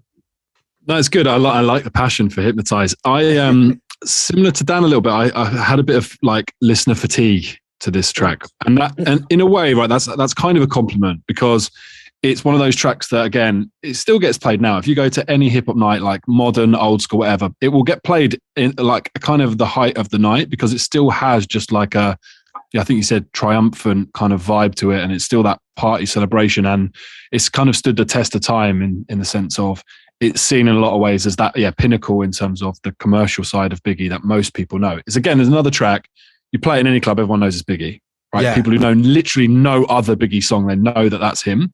And so it is like the gateway for a lot of people that would maybe not otherwise know. If you just said, oh, Hypnotize, they're like, oh yeah, I know that one. And so for me, it's a little bit like, you know, sometimes when other people like stuff, it makes me not want to like it, right? It's the contrarian side of me. It's a little bit like that with Hypnotize, right? It's a little bit like, oh, everyone fucking likes Hypnotize. Like, you're not really a fan because you love Hypnotize. But again, that's because it's a fucking great record and it's got so many good moments to it. Like for me, there's like a couple of bits in there that I always just thought were really cool. Like that line, just really satisfying. That never lose, never choose to, Bruce Cruz who. Like just the flow is just so like neat and tidy in those little pockets. Yeah. And there's loads of little bits like that on this record. So yeah, it's a very, very big hit from Big that people love and is cherished by them. And so that's why I think it's like deserves to be high up on the list, just not on mine. I love that. And if you study the rhyme patterns on Hypnotize and you hold it against somebody like MF Doom, you can really see the connectivity there between like. These were just people who are always working on dazzling you with new kind of patterns of words. It wasn't always about the words and how they rhyme themselves. A lot of it was about the patterns of these different words. And man, Biggie was on a special level with that. Yeah. Yeah, absolutely. So we're going to go into fives. People in the chat, drop your fives. I would like to see everyone's fives now. I'm guessing we have a bit of crossover here then if we've already whittled them other ones down. So there'll be a bit of crossover here. Ninja Rose, the Stanley Kubrick reference was a huge win, John. Fair play. Yeah, absolutely. I agree. Victory was his last verse. I still haven't heard anyone rap better than that, says Ninja Rose. Interesting. Victory. That wasn't even in my 11. All right. I do like Victory though. I do like Victory. Right. So my number 5 is Who Shot Ya? Who Shot Ya? Yes. Right. Anyone else's fives? My number 2. Oh, yeah, my number 2 as well. Same. My number 2. Lads, it's my 5, so I'll give the floor to you. John, go on. Tell me why is it your number 2? So, I mean, there's a ton of reasons. This actually goes into what Dan was saying earlier around this. To me, is like the track that again I visualize like it's down a long dark tunnel in Brooklyn. It's fucking cold, it's raining, and I'm visualizing this whole like conversation. It's a very like dark part of his mind. Also, just like aside from what ultimately happens with the kind of Tupac situation and how that whole thing plays out, and that's kind of the perceived slight on, you know, from Big that kind of leads to a lot of trouble. I think also it's just quite a fucking menacing title and quite a savage like way to like, it's just quite an unusual title. Like the song doesn't answer the question like who shot you, and it's like just really quite random. Also, I love the way that the track opens, like when it's like it's almost like a drop, right? There's this like constant like JM motherfuckers, right, for ages, and you're like, and then once you heard that song enough times, and you know when the like comes, you know when it's about to drop, right? And it's like, oh, shut ya, separate the wheat from the upset, leap hard to creep in Brooklyn streets. It's on. Like that, like that whole section is just fucking incredible. And again, like talking about language before, that I can hear your heartbeat. I can hear the sweat trickling down your cheek. I can hear the sweat, bro. Woo. Yeah. And it's like the heartbeat like Sasquatch feet or whatever the lyric is. Brilliant. And again, like I can hear your sweat trickling down your cheek. Your heartbeat sound like Sasquatch feet. Thundering concrete. That is fucking bars. Bars. Again, imagery, right? Like imagery, like the sweat literally perforates so loud you can hear it. Yeah. His heart beating out of his chest and then it's shaking the concrete, right? Like that is fucking amazing. And like there's so much to this track in terms of that kind of like wordplay and stuff that you feel. And I just feel like, again, if I was going back to my original criteria around landmark moments in Biggie's life and his career, this was a huge moment that like completely changed his trajectory in terms of what ultimately happened to him. And it stands for a lot, good or bad, right? It kind of did something in the world that changed what happened between him and Pac. So I feel like this record has probably like negative connotations, but I feel like it's important to like flag the good and the bad of why these records mean something. And like it or not, when people hear this, they think about the beef. And I think that's like an important thing that we should consider in these top 5s, which is why it was like, number 2 on my list. And learn them lessons as well. It is that thing where you think, I don't know. He doesn't say any names, but he sparks a war with it. That's it. Aliens. Here you go. This is how you spark a war without saying any names. This is literally what you do. And I know Puffy said, and he's maintained it, that it was recorded months before Pat was shot. Yeah. And but then they did keep it spinning in Biggie sets well into the controversy. And so even when it was controversial, they kept pushing it. And I don't know. I think there's that element to it, but I'll always get it as a fan who didn't really have the beef thing in my head when I first heard it. I don't know, it just was. I know it was, but it was more. What really always hits me about this song and why it's in my 5 is because that use of language that you've already talked about and breaking up the words are obsolete. It's on and all that shit. The intensity I felt of that as a kid, it's using the word Sasquatch, stuff like that. He can hear the sweat. You know, when there's certain moments in your life as a kid when you've grown up and you remember your just kind of mindset changing. Someone says something or something happens in life where you're like, I never thought of it that way. I remember the first time that anecdote, everyone says, don't work to live, live to work. Or, no, don't live to work, work to live. That thing. I remember someone saying that to me when I was really young and I was like, yeah, you're fucking right, man. Yeah, you're absolutely right. And it's just kind of something that hits you and stays with you all the time. It's when he says, I know you're that scared. I can hear the sweat, mate. That is always hit me in that level where I'm like, you don't have to, like you said, you've already perfectly put it down where it is the simplicity to something, but the way he changes it and the extremely odd but precise threat that he'll make your skin chafe. Like that is such a weirdly odd, like, what? You're gonna make my skin chafe? Like, okay, what does that mean? Like, because I know nipple chafes when I'm running, when I was doing cross country, they were real. That pain was real. Like, that was a real pain. Yeah. But then he starts like, then he gives that insight of like how I'll burn slow with blunts with yayo. And you're like, oh shit, so a blunt with yayo in it burns slower. A little thing like that, like he's probably just been smoking a blunt with yayo in it and been like, oh shit, yeah, that does burn slower. And to equate, what is it? I always fucking love this line. Bumps and bruises, blunts and Land Cruisers. Mm-hmm. You have equated violence, injury, drugs, and wealth in like 7 words. Like, and you've made it sound sick. Where you're like, what, bumps and bruises, blunts and Land Cruisers? It's just fucking incredible. And I think there is those moments in there alongside all that other huge, heavy stuff that you've mentioned, John. Dan, it's your number 2 as well. Break it down. Break your love down. So, weird relationship. In high school, I was hardcore West Coast, hardcore Death Row Records.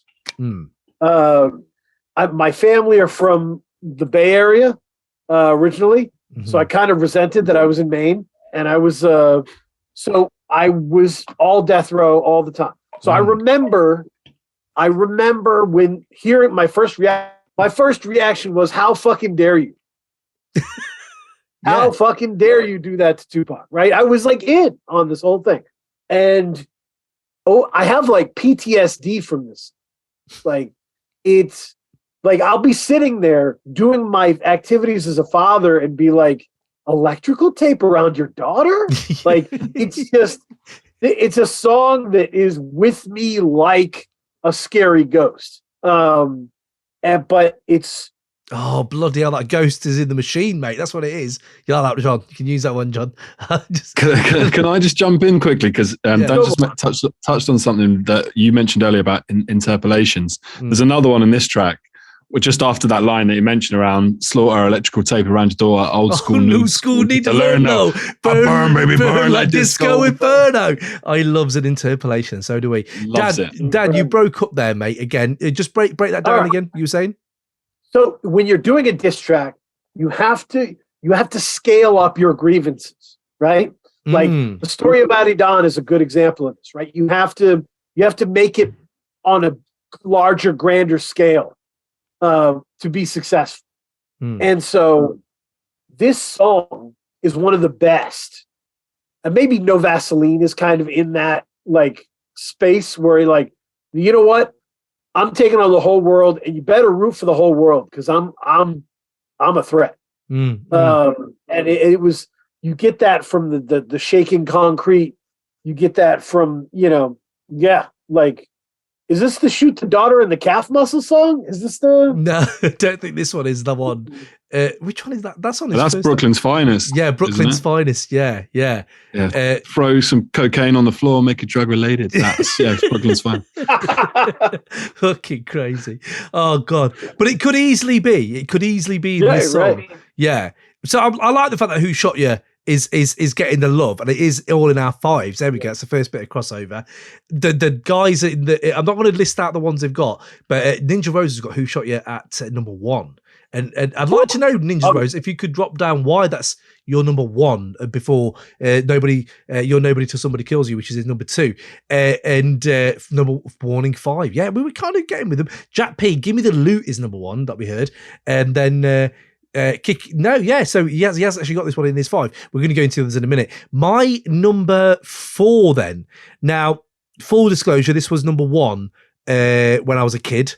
It was my calling card Biggie song. If no one had heard, you said earlier about this is mine. This is my song. This isn't your song. That kind of thing. Everyone had Juicy. Yeah. Everyone had fucking, other shit. Machine Gun Funk. There's another one. A lot of people love Machine Gun Funk, and big up to Machine Gun Funk. I think it's Raymond Ridge's favorite Biggie song. And yeah, fair play. But I always had, and we've not talked about this yet, but when Primo and Biggie got together, it was so special. It was so special. And it started for me with Unbelievable. Now, Unbelievable is my number 4, I think I've got it on, right? And that was number 1, then it's number 2, and it's only number 4 now with time, but it could easily be number 1 another day. Unbelievable. Is it anyone else's 5s? It's not in, but it's a great shout. Okay. Love that track. Right. Primo. And I know people like the R. Kelly. Some people don't like the R. Kelly beat. Some people don't like the. But then Long Kiss Goodnight, I understand why that's such a brilliant song. But that it doesn't age well for me. It sounds a bit like someone's on a Casio keyboard going, but his rhyming's so good, it kind of gets you going. And big up, and I'm sorry I'm trying to do this to this song, but Robert Keel, big up Robert Keel from the Next Movement podcast. He was on Twitter and he said he put that in his 5, and he said to me, it just another great. You know what? See if you can fuck with this. He said, one of the best, I'm of the opinion that My Downfall, Long Kiss Goodnight, and You're Nobody Till Somebody Kills You is one of the best 3-song runs in history. So people, crate808@gmail.com, hit us on socials, hit us on the chat here. Best 3-song runs in rap history. I kind of think My Downfall, Long Kiss Goodnight, and I can see, and the way it ends such a kind of patchy album in a weird way. Double album, there are some patchy moments in it. Yeah, but it's a weird album. But that 3 to finish makes you go, nah, this is a classic. No, because they're all of the same ilk, and you got that RZA beat. That is a RZA beat, isn't it? My Long Kiss Goodnight, I think. Yeah, it is, I think. But yeah, sorry. So I was going to say, that big up Rob, I know I shout that, so I have. Unbelievable. Unbelievable is in there, and I can't think, this is where it might fall. I can't think of a real argument any other song does for an Alien. So not really in the Alien sphere. I would love it to be, but it would be biased. It wouldn't be for a solid reasoning. I have got it at number 4 because this, for me, is his true announcement of a talent compared to his other songs. I live live from Bedford Stuyvesant, the livest one. This is literally as he comes out. This is Biggie stepping out onto the main stage and saying, I'm here. You lot step back and listen to these next 3 minutes and bow down. Because what I'm saying here is I am a rapper first and then an entertainer. And then you can hear Hypnotize, you hear Sky's the Limit, and you kind of hear those other things coming to the foreground a bit more. This as an artist is him going, no, don't get it twisted. I throw fucking darts. I am a fucking lethal machine on this mic. And you've got your Nazis, you got your fucking, at that point, you've got fucking Cool G Rap, you've got fucking Woo would come out. There are lyrical swordsmen chopping off heads everywhere. But I do think if you listen to Unbelievable, there aren't many people who can fuck with the way he rhymes on this. And big up Kwame for catching a massive stray. And I feel so bad for Kwame and the fucking polka dots, where he just caught he wasn't asking for this. He just caught a stray because this guy is just spraying, and it's like, fuck Kwame and there's fucking polka dots. Yeah, hold on, what? Imagine him listening to this and being like, oh shit, it's got caught a stray there. But it also set the formula for someone like Jay-Z, I feel. Jay-Z, when he would get Primo on his albums and be like, okay, I want people to know I'm about that fly-ass shit. I'm also about drug dealing, but I want them to know my commercial ambitions and my street level of maybe respect for the craft. Not even that, just respect. I want respect on the street for being this fucking good.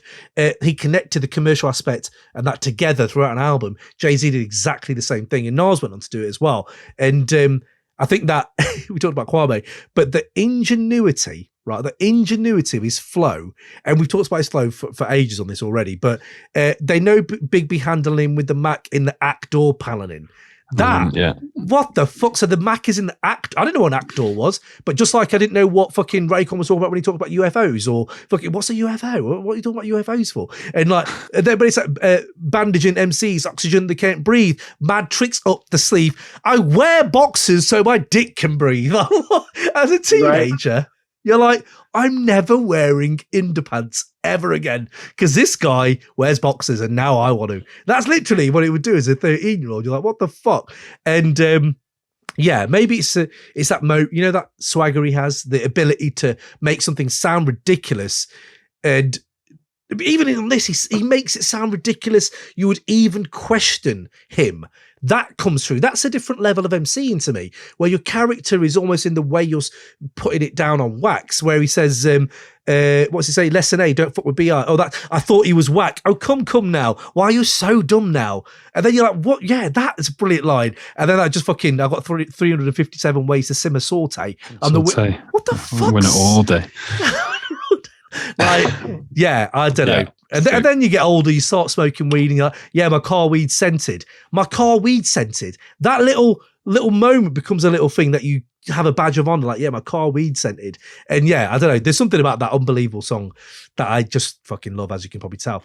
Lads, was there anything on Unbelievable or the stuff I've talked about that you wanted to bring to the fore before we move into my rest of my five? I don't want the alien to hear Unbelievable unless it is connected directly to Suicidal Thoughts.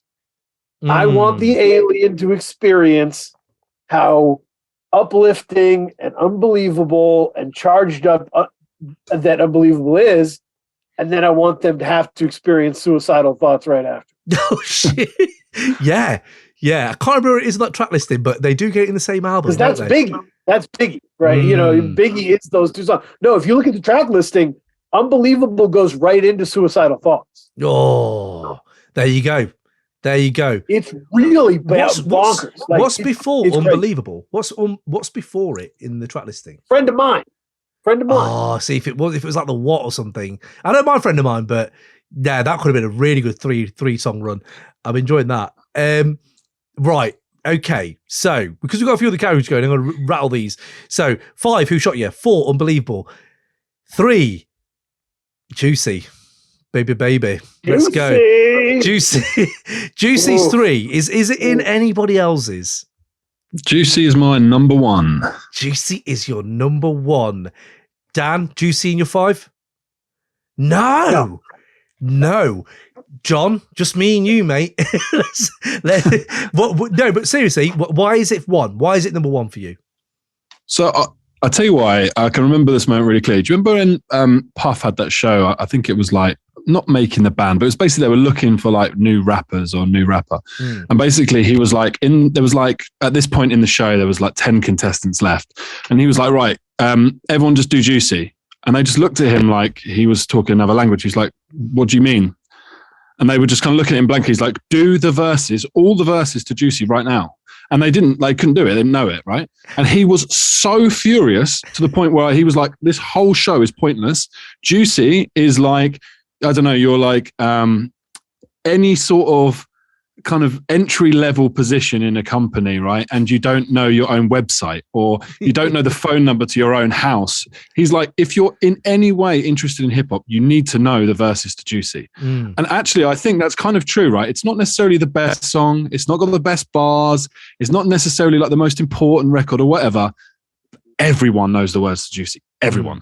And it's the sort of track that I just think is like, it's the most, if you've seen the movie or like seen anything about Big, it was that track that gave him the platform to do all the other stuff that real hip hop heads want to listen to, right? And that's partially down to Puff seeing that you can't have one without the other, and if you want, to build a platform, you need to have those hits. But he still delivers those things we love about Big on that record, right? It's still storytelling. It's still talking about his life and growing up in his house, and remember when Christmas missed us, like all this like imagery again, and like building these like stories. And for me, it's a cliche, right, to say Juicy is your favorite Big song, but cliches exist for a reason. They're founded in some truth. They're founded in some established like thoughts and ideas and myths. And essentially Juicy is just one of those records. When I think of hip hop, when I think of Biggie, when I think of New York, I think of Juicy. Like it's just part of it. And for better or worse, it is one of those tracks that I think will always be associated to Big and will always be associated to New York and to hip hop. So for that reason, like it's not my personal favorite, but I think on the criteria that I gave right at the top of the show, it has to be number one for based on that criteria for me personally. Yeah. I think there is a moment when you have to put things to the side of just like, it's an easy answer. We talked about this earlier. Juicy is an easy, but there's a kind of a reason for it. And I think we talked about his like, it's toasting of his own success. This is his cleaned up introduction to the world where, yes, street hustlers are getting it, but now white suburban kids are getting it. And we're both enjoying this same talent alike. And that's when you start really seeing how powerful his star was, really, if you know what I mean. And I'm like, that thing for me with Juicy is, if you're talking about aliens, man, this is one of my arguments for the Biggie song to play to aliens, because it was all a dream. I used to read Word Up magazine. I think that might easily one of the most like requested songs at hip hop karaoke. It's like got probably the most famous opening verse, I would say, in hip hop. Definitely has an argument for that. And I think if you even dip slightly, again, it's not too complicated for you to understand the enormity of what he's saying. Like, he went from a negative to a positive and it's all good. That thing, a landmark record that traverses the history of rap, and not just rap. Like, he talks about Word Up magazine. He talks about what is this to on the radio. He's got that. Yes. So he's paying homage, not even paying homage. He's just talking about his life. This is what they've grown up with.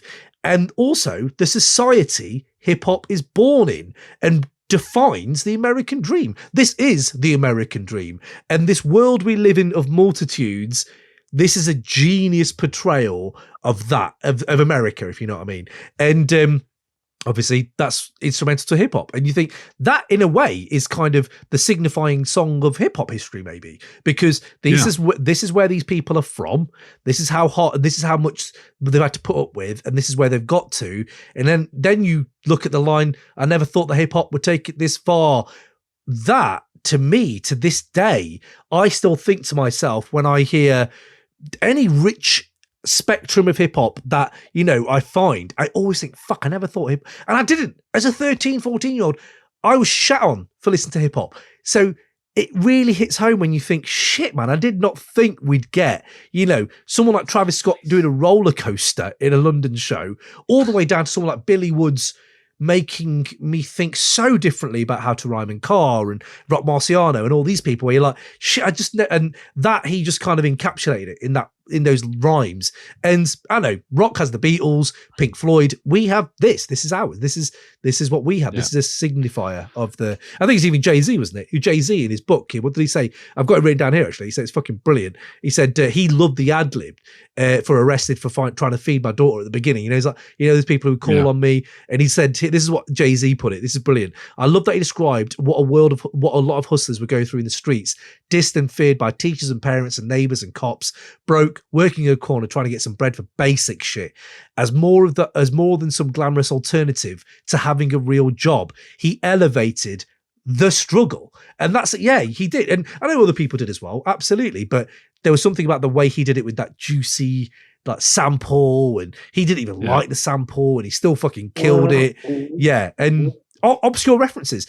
This is why I love MF Doom. This is why I fucking love MF Doom, because he makes such weird references. He was doing that. He was doing the same thing. Rapping Duke, Daha Daha. Who the fuck is Rapping Duke? I don't know who that is. And then you look it up, it's like, oh, that's some John Wayne shit. Like, this is what American kids were watching when they were growing up. And Yeah. And just as a aside, I can't mention Juicy on this without reiterating my wife has always made this a Thandi family classic. Juicy is. Big up Mons, by the way. He used to play this all the time. He's one of the reps in the family who would play this all the time. And I remember him when I was in a car with my wife, and I was like, I love this woman. You know, we love R&B together. We love hip hop. We love Biggie, and we're driving together really loud. M1, you know, fucking music's so loud. And we're both singing to Juicy for the first time. And it was birthdays was the worst days. And I went with, and now we sip champagne when we thirsty. And she went, now we sip champagne every Thursday. Every Thursday? What? Hold on a minute. So I had to just always take it. I don't know, I've got to stop off here 2 seconds. And I was in tears. And to this day, she was doing the washing this morning and I said, it's Thursday. I don't know if you wanted to have that champagne now or later, but yeah. So either way, no, there is a personal stake in the song as well. Dan, Juicy for you. Any reason it wasn't in your 5 out of interest? It's purely emotional, right? There's nothing wrong with this song. There's 2 songs that every drunk New England person can yell every word to in a bar. Mm-hmm. And one of them is Ice Ice Baby and the other is Juicy, right? Right. And so just drunk, blonde New Englanders screaming the song at me over and over again. I have damage from that. But what you're saying makes sense. To look at it critically, I think the way we would look at it is that Biggie slowly and patiently explained the inner and outer life of a rapper to the world, right? Like they patiently taking you through. I'm a little kid. I'm reading this magazine. I'm listening to this radio show. And now I grow up, I'm here and I get to provide for these people who, you know, might have been dead without this access that I have. Like this journey has been incredible and my life is different. And so rap music made America less racist. It did, because they were able to build a connection with the inner lives of people from neighborhoods that they would never know, right? So this song changed racial relations in America. Jeez, when you put it that way, I mean, yeah. It is, and I know there's quite a few songs that broke and went big, and you know, in the mainstream and stuff like that. I just don't know many that have got this much kind of history and not in a. Do you know you can have someone really bitter about it? He's not. This song's really celebratory. It's a really celebratory song. And I'm not saying, oh yeah, it waters it down. No, it doesn't. It, in fact, makes it harder. It makes it harder to think about the sardines for dinner and Christmas missing you and stuff like that. You know, you're like, fuck, man. Yeah, it's fucking crazy. So yeah, there's just a lot of character in it as well. So yeah, I like the fact that Juicy has got the love that we want to give it. Because I'll tell you this, if Raymond Ridge was on, he wouldn't do, because he fucking hates that song. I don't know why. I'm damaged from it. I get it. Just quickly as well, like one other thing in its defense and one other sort of reason why I think it's a really important record, aside from all the reasons mentioned, is that there's so many other like uses from other rappers for one-off lines or phrases from this, even just the first verse, right? Like it was all a dream is used in a million hip hop records. Born Sinner is a J. Cole album. I'm blowing up like you thought I would gets used a million times. Spread love is the Brooklyn way. Like these phrases in this one song that permeate like hip hop in its entirety, especially for, again, New York, East Coast. That to me is just like, how many rappers get that many kind of honorary mentions in one song, like one verse? But it's incredible. Think of it this way. This is the genesis of a culture at this point, right? And it has been in the 80s, and now it's hitting the commercial aspect. And all, like I said, steel sharpens steel. He has come with forefathers like Rakim, Kane, G-Rap. All these people have kind of birthed this new artist. Mate, when the people say, oh, Beatles are overrated. Well, no, they're not. Because literally you listen to their songs and the guitar riff of, I don't know, fucking A Bird, that song, or A Day Tripper, birthed garage rock. Or like that song birthed this and that song, but it's same with Biggie. Listen to the way he rhymes. I don't know. Well, they've just taken that bit. They've just taken that's our version of it. It is the roadmap, that people have drawn from. So Juicy, for being as famous as it is, I just think it needs to be put up there. So I'm glad that we got to talk about that one. Now, before we go into my top two, let's have a quick look at what other people are saying here.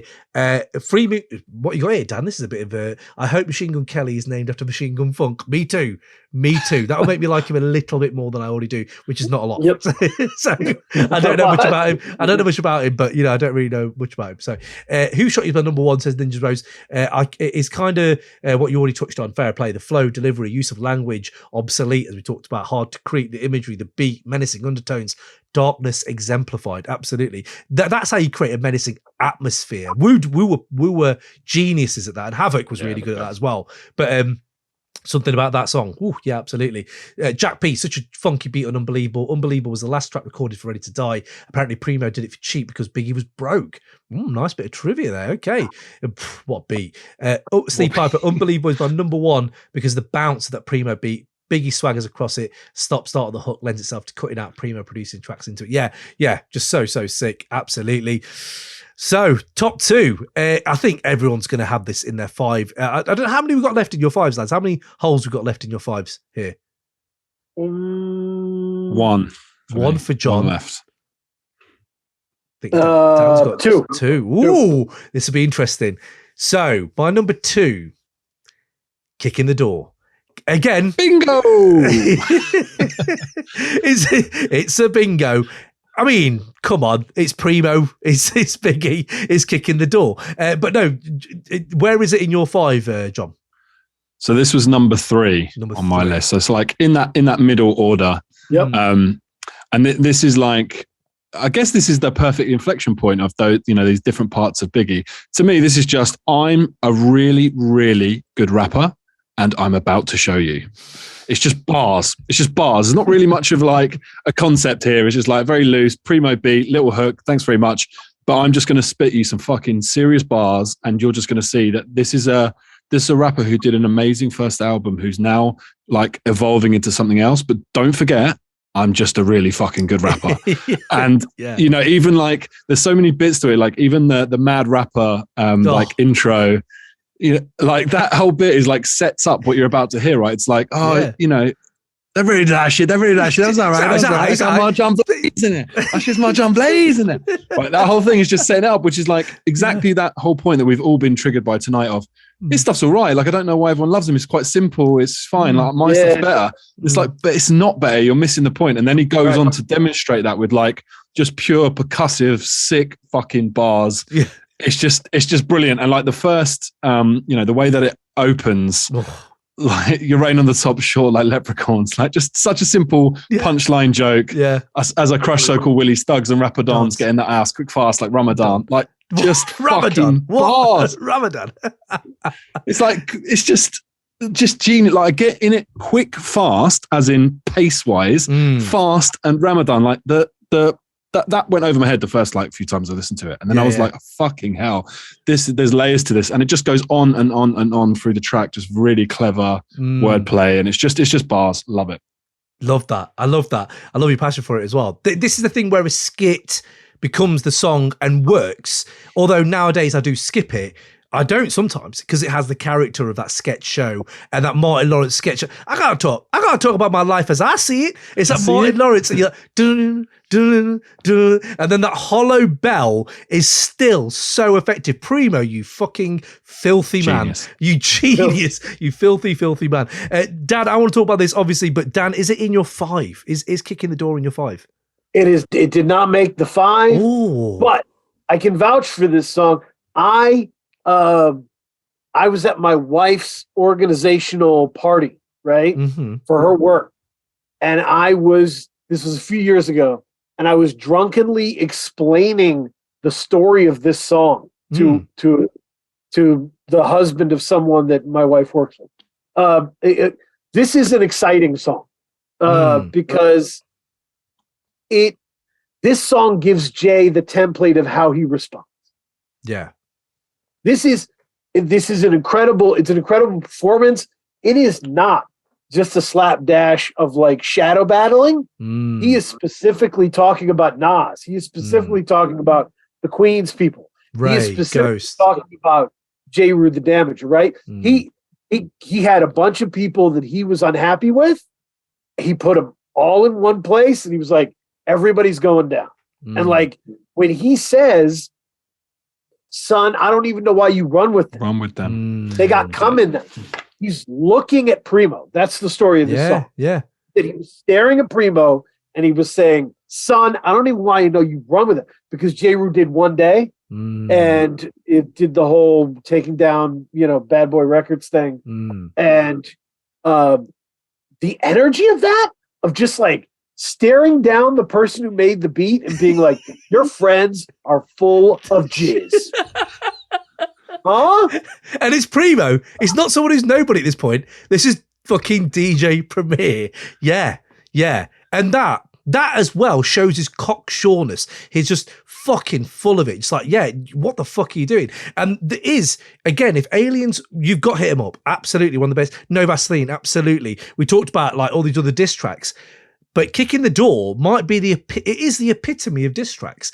Subliminals as well. Like he's not saying names. So with the names, you get a different type of effect. Hit 'Em Up gives you a visceral, like in your face shock. This isn't. This is more of a true mastery of put downs, critical, like diamond tip precision when you're chopping off a head. Like he's like really knows what to do with, and like. This is kind of how a beef ends, because I don't remember, obviously he passed at this point. So this is how you end a beef. And if you want to know what's beef, go check What's Beef. This guy's already done that as well. He's also done a track called What's Beef. And that's how good he was. He was like, if you don't know, by the way, this is what beef is. And yeah, what the fuck? And this is how good he was, I suppose. But I think the throwing bleach in the eye shit, I think the hilarity of claiming mad rappers, already a funny sketch, who the fuck is you? Who the fuck is you to be asking me any questions? That is funny. Yeah. It's a funny stand-up bit. Put that with Martin Lawrence, bang, and then have they studied Ready to Die, stole my flow, you cursed it but rehearsed it, and yet you still didn't recoup on your album. That's a hilarious little jab to me. It's like, what are you saying? And that fucking sample, is it Screaming Jay Hawkins? That fucking sample is sick.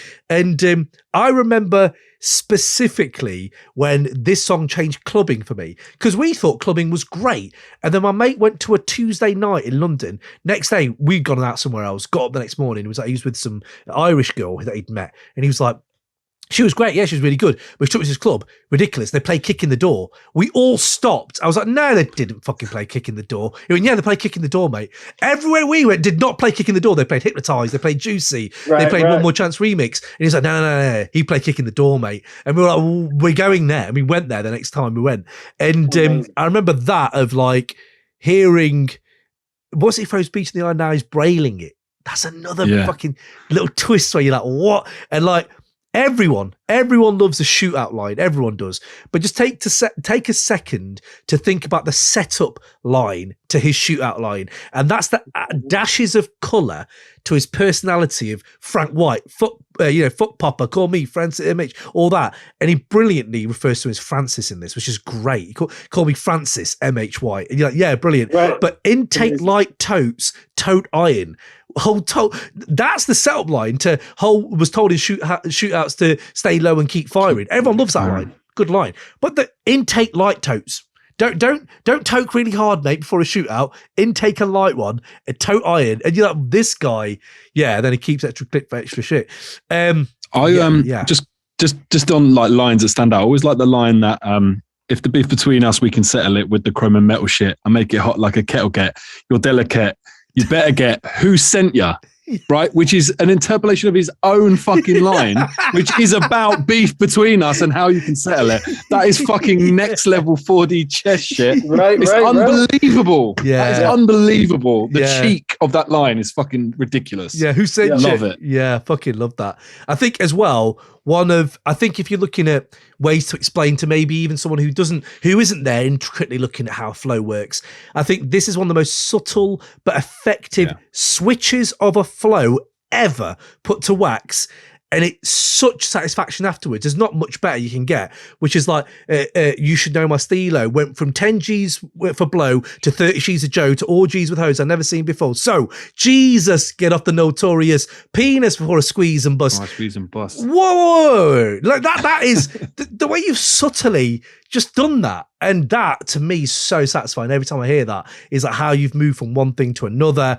And I'll always love how he lifted from Get Money, the hook, because I always thought it was such a hard line, was the kick in the door, waving the 4-4, all you heard was Papa Don't Hit You. It's almost like someone said to him, you know what you said there on Get Money was so hard. You should just fucking use that again. Like, it's so hard. You're not going to get better than that. Yeah. And then the fucking flow at the end. And this is another thing I had down where I was like, blow up like dynamite sticks, hydro that diamond, that's it. Got paid off my flow. Rhyme with my own click. Take tips from Cairo, lay in with Joel pitch. I know. And then he's so angry. He has to fit so many words into like a small breath. I know you were praying you was which fucking prick when I see you.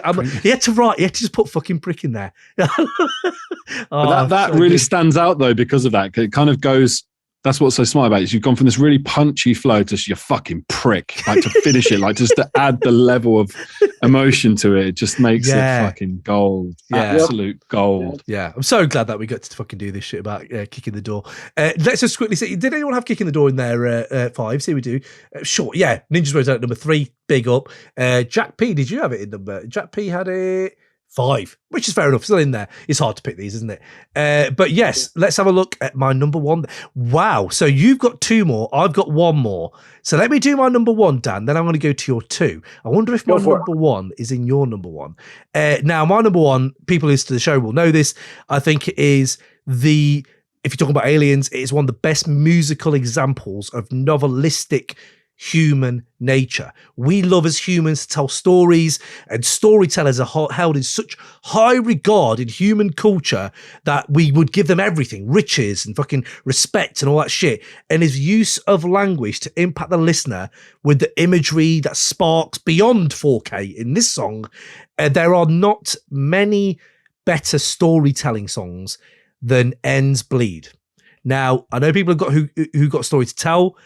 I go to Ends Bleed. I even listed down some of my favorite storytelling songs, and I was thinking, I think this might be the best. I've got a story to tell by Biggie, Dance with the Devil, Immortal Technique, It Was a Good Day, Cube, Stray Bullet, Organized Confusion, Art of Peer Pressure, Kendrick, Stan, Eminem, Children's Story, Slick Rick. An underrated one, Uncommon Valor by R.A. the Rugged Man. That's a really good one. Great shout. Wu-Tang, MGM, fucking Impossible, Maxine, fucking Alex, Hilton, Ghost, all that shit. Right. Regulate by Warren G. I'm listing these now. Lactose and Lectin from Victor Vaughan, Ice-T 6 in the Morning, Misfat Booty, Most Def, Millie pulled a pistol on Santa, De La Soul, Spotty Dopalicious by Outkast, and I've also got Shootouts by Nas. Now, they're just a few I had just looking at my own playlists. And I was like, I think Ends Bleed might be better than all of them. I think it might, for me, it might be better. And I know that might be sacrilege to some of that Stan and all these people that love that. But this is the Alfred Hitchcock of rap in its finest form for me. Now, before I go more into Ends Bleed, because people have heard from me on this before, does anyone have it in their 5, or do anyone have any takes on Ends Bleed from A Life After Death? Anyone's 5? No. Oh, it won't be in John's. John's on its 5.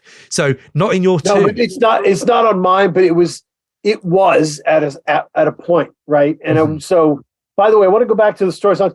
In terms of children's story, I actually go with The Moment I Feared by Slick Rick. Okay, is my go-to Slick Rick story song. Interesting. I like that one. It's incredible. Visine in the eyes and everything. It's awesome. But yeah, I had a roommate in the Army from Trinidad. He originally from Trinidad, lived in New York after that. He got in. He had issues with people around the platoon. He was a character. And I remember people were coming to him and warning him, like, you got trouble. People are on the way. And he looked at everybody and said, Ends bleed just like us. Oh, he referenced this song. Yes. People people would, when they were angry and about to fight each other, people would yell this at each other, like in the army. Like they would, That's crazy. That's crazy. This was a part of our lives. Like this language was a part of how we communicated these feelings. Now, I certainly don't. Yeah. I didn't have anybody bleeding or say the N-word. So but this is the thing that, when you say this to me then, Dan, like as a kid growing up, just thinking how hard that hook was. It's one of the hardest hooks in hip hop history to me, which is picture me scared of an N that breathe the same air as me. Like, why on earth would I be scared of someone? Think how funny it must be to just try to picture me sitting there while my man in this life, with my life in this man's hands, while he's just deciding. Like that element of like almost self-knockery of like, well, what? Just imagine that ain't gonna happen. And that then bearing in reality with you is like, shit, yeah, this is what's that word? You're in the society, which is just, you cannot show any weakness. Otherwise people will probably kill you. And this is it. This is his uber masculine, like storytelling, but he does that. But on top of that, the complexity to this song, it's vivid, absolutely, but a lot of his songs are vivid, but it surpasses his other work for me more than I've Got a Story to Tell. And I know everyone loves I've Got a Story to Tell, and I understand that, and it is a brilliant song. It's humorous, it could be real, people want to know who the Knicks player is, like, and then it's like, what the fuck, this is that entertaining. Ends Bleed is the fucking auteur version. It's the Criterion Collection version of that. It's like only a few people are probably going to really want to unpack what he's saying because it is a bit more complex and he's taking you on a journey. But when I say breathtaking, it literally took my breath away when I first heard it. It took me a few listens. No, I'm with you. And I was like, this is dazzling, phenomenal rap. And just the intro line, today's agenda, we got a suitcase up in the centre. Bang, you're in. That's how he starts. Great storytellers have a great opening line usually. And that's his opening line to this. Where you're like, what the fuck? And like, I can't think of a wasted word or line on the song anyway, because it is my favourite Biggie song. But like, I'm not going to go through all of it as I had done before, but describing a security guard as Maxi Priest, right, is amazing. Right. I've got everything I need in your self, like probably deprecating way of putting him down. His mate Arizona Ron from Tucson, nothing to mate. Black Yukon, mate. He's got nothing to lose, tattooed around his gun wound, everything to gain, embedded in his brain. That says more to me about this guy than you could write in a book sometimes. He's got nothing to lose, tattooed around his gun. And you can see why there was Tupac references, like, oh no, yeah, you referenced in Tupac or whatever. No, this is Ron from Tucson. And this is his life, and that just whole thing with like, and then being wary of dudes in showers with Mac Millies and shit. You're like, what the fuck? Like just that whole moment is unbelievable. And I've always referenced it on this pod, but I will reference it again. But when he shifts his POV of the first verse, listen to that first verse. It's so rewindable because he's going from, we're telling you what the Thinger's caper is here, Frank. Go out there, do it, get your shit sorted, and make sure but watch out, these guys will put bombs in your mom's gas tank. And then he goes, then in his head, he's going, well, if they're shady, we get shady. We dress up like ladies and burn them with dirty 380s. Right. What? First of all, you've shifted to that. It's like, no, well, I can do it. And then you're going back, and then he's convincing him, like you said earlier, like how in that other song where he was like, you can hear his emotions. In this, he's got the same thing. He's calculated, like, hold on, if I do this and I can do this. And he's like, Frank, pay attention. These motherfuckers is henchmen. He's like, Frank, pay attention. You're clearly wandering off somewhere else. And then at the end, he's like, promise you won't rob him. I promise. But of course, I have my fingers crossed. All this complexity is like, that's English A-level literature. You should be reading this for your A-level if you really want to talk about storytelling. So yeah, no, I do love it, and I love the punchline. They got the fucking Toad, and he's fucking, what's he say again? I can't believe how they allowed it. We just walked past them. at the end of that. So yeah, no, Ends Bleed is my number one. Maybe not for Aliens, but I can kind of see why it'd be storytelling for me. But anyone else with Ends Bleed love? I would give a thing of, and I'll throw it to John. I promise not to talk too much. Me and Cam share a talking too much thing. So yeah, would say the thing about the tone of it, the tone of that song, what makes it so special is nihilism, right? You can hear nihilism when you hear Scarface. You can hear nihilism when you hear this song, because the undertone is, why would I give a fuck? The whole deck is stacked against it. We're all gonna die way earlier than we should, so who cares? We'll dress up like ladies and kill them with guns. Like, I don't care.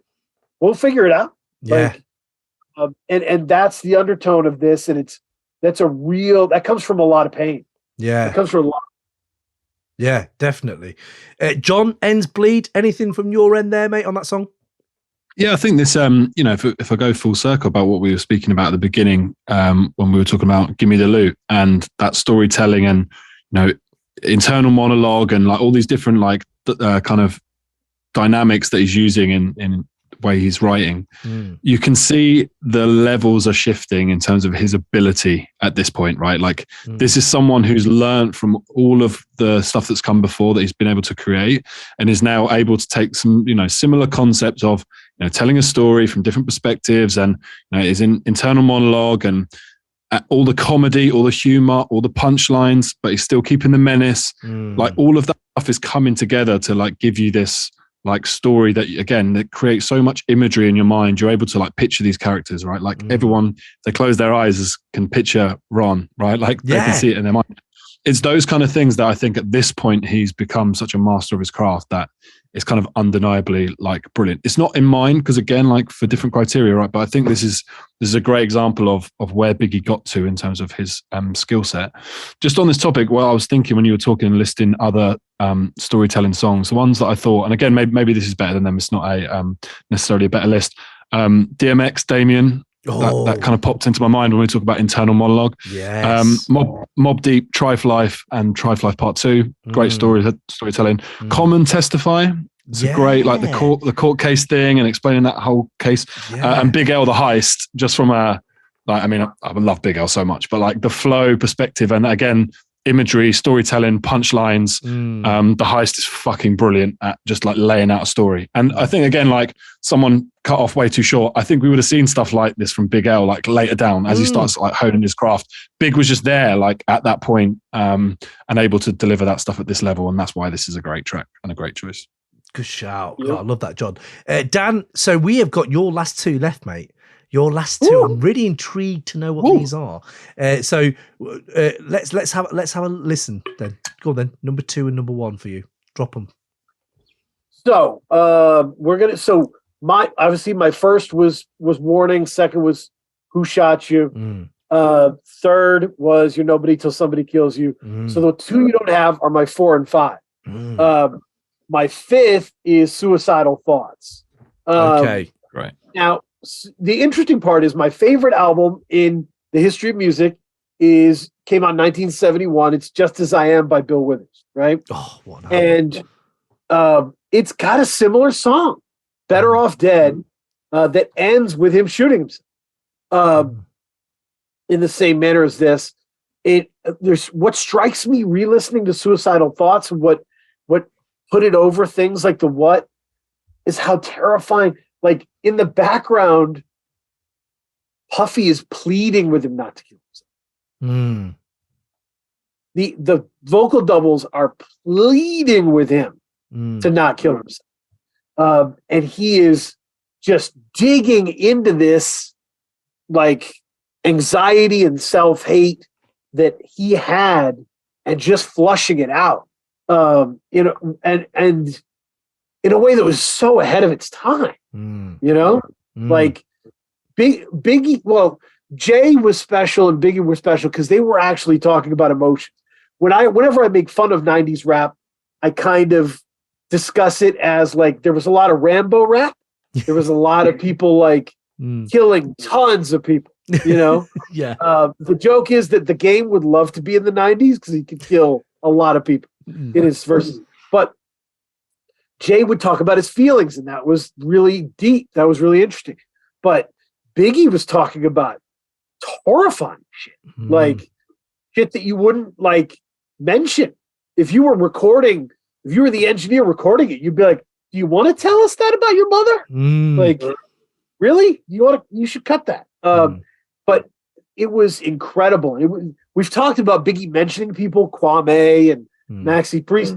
It almost feels like Biggie didn't care who he said the name of or didn't, right? Yeah. Like he was just like, yeah, maybe I'll talk about fame. Maybe I'll talk about my mother's cancer. You know, like he was just in his writing zone and trusted it.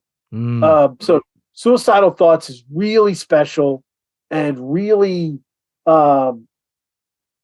there's nothing like it. And I'd want the alien to hear it. Yeah. You know?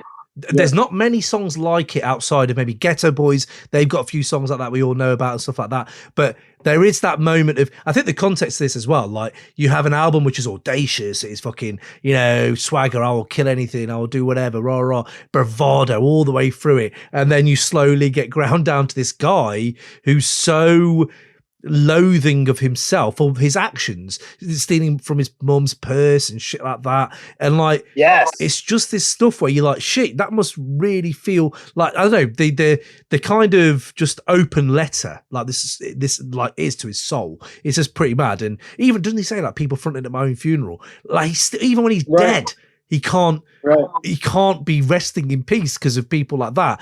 And yeah, the Biggie, the Puffy thing as well is like crazy. Just I've never heard anything like that before.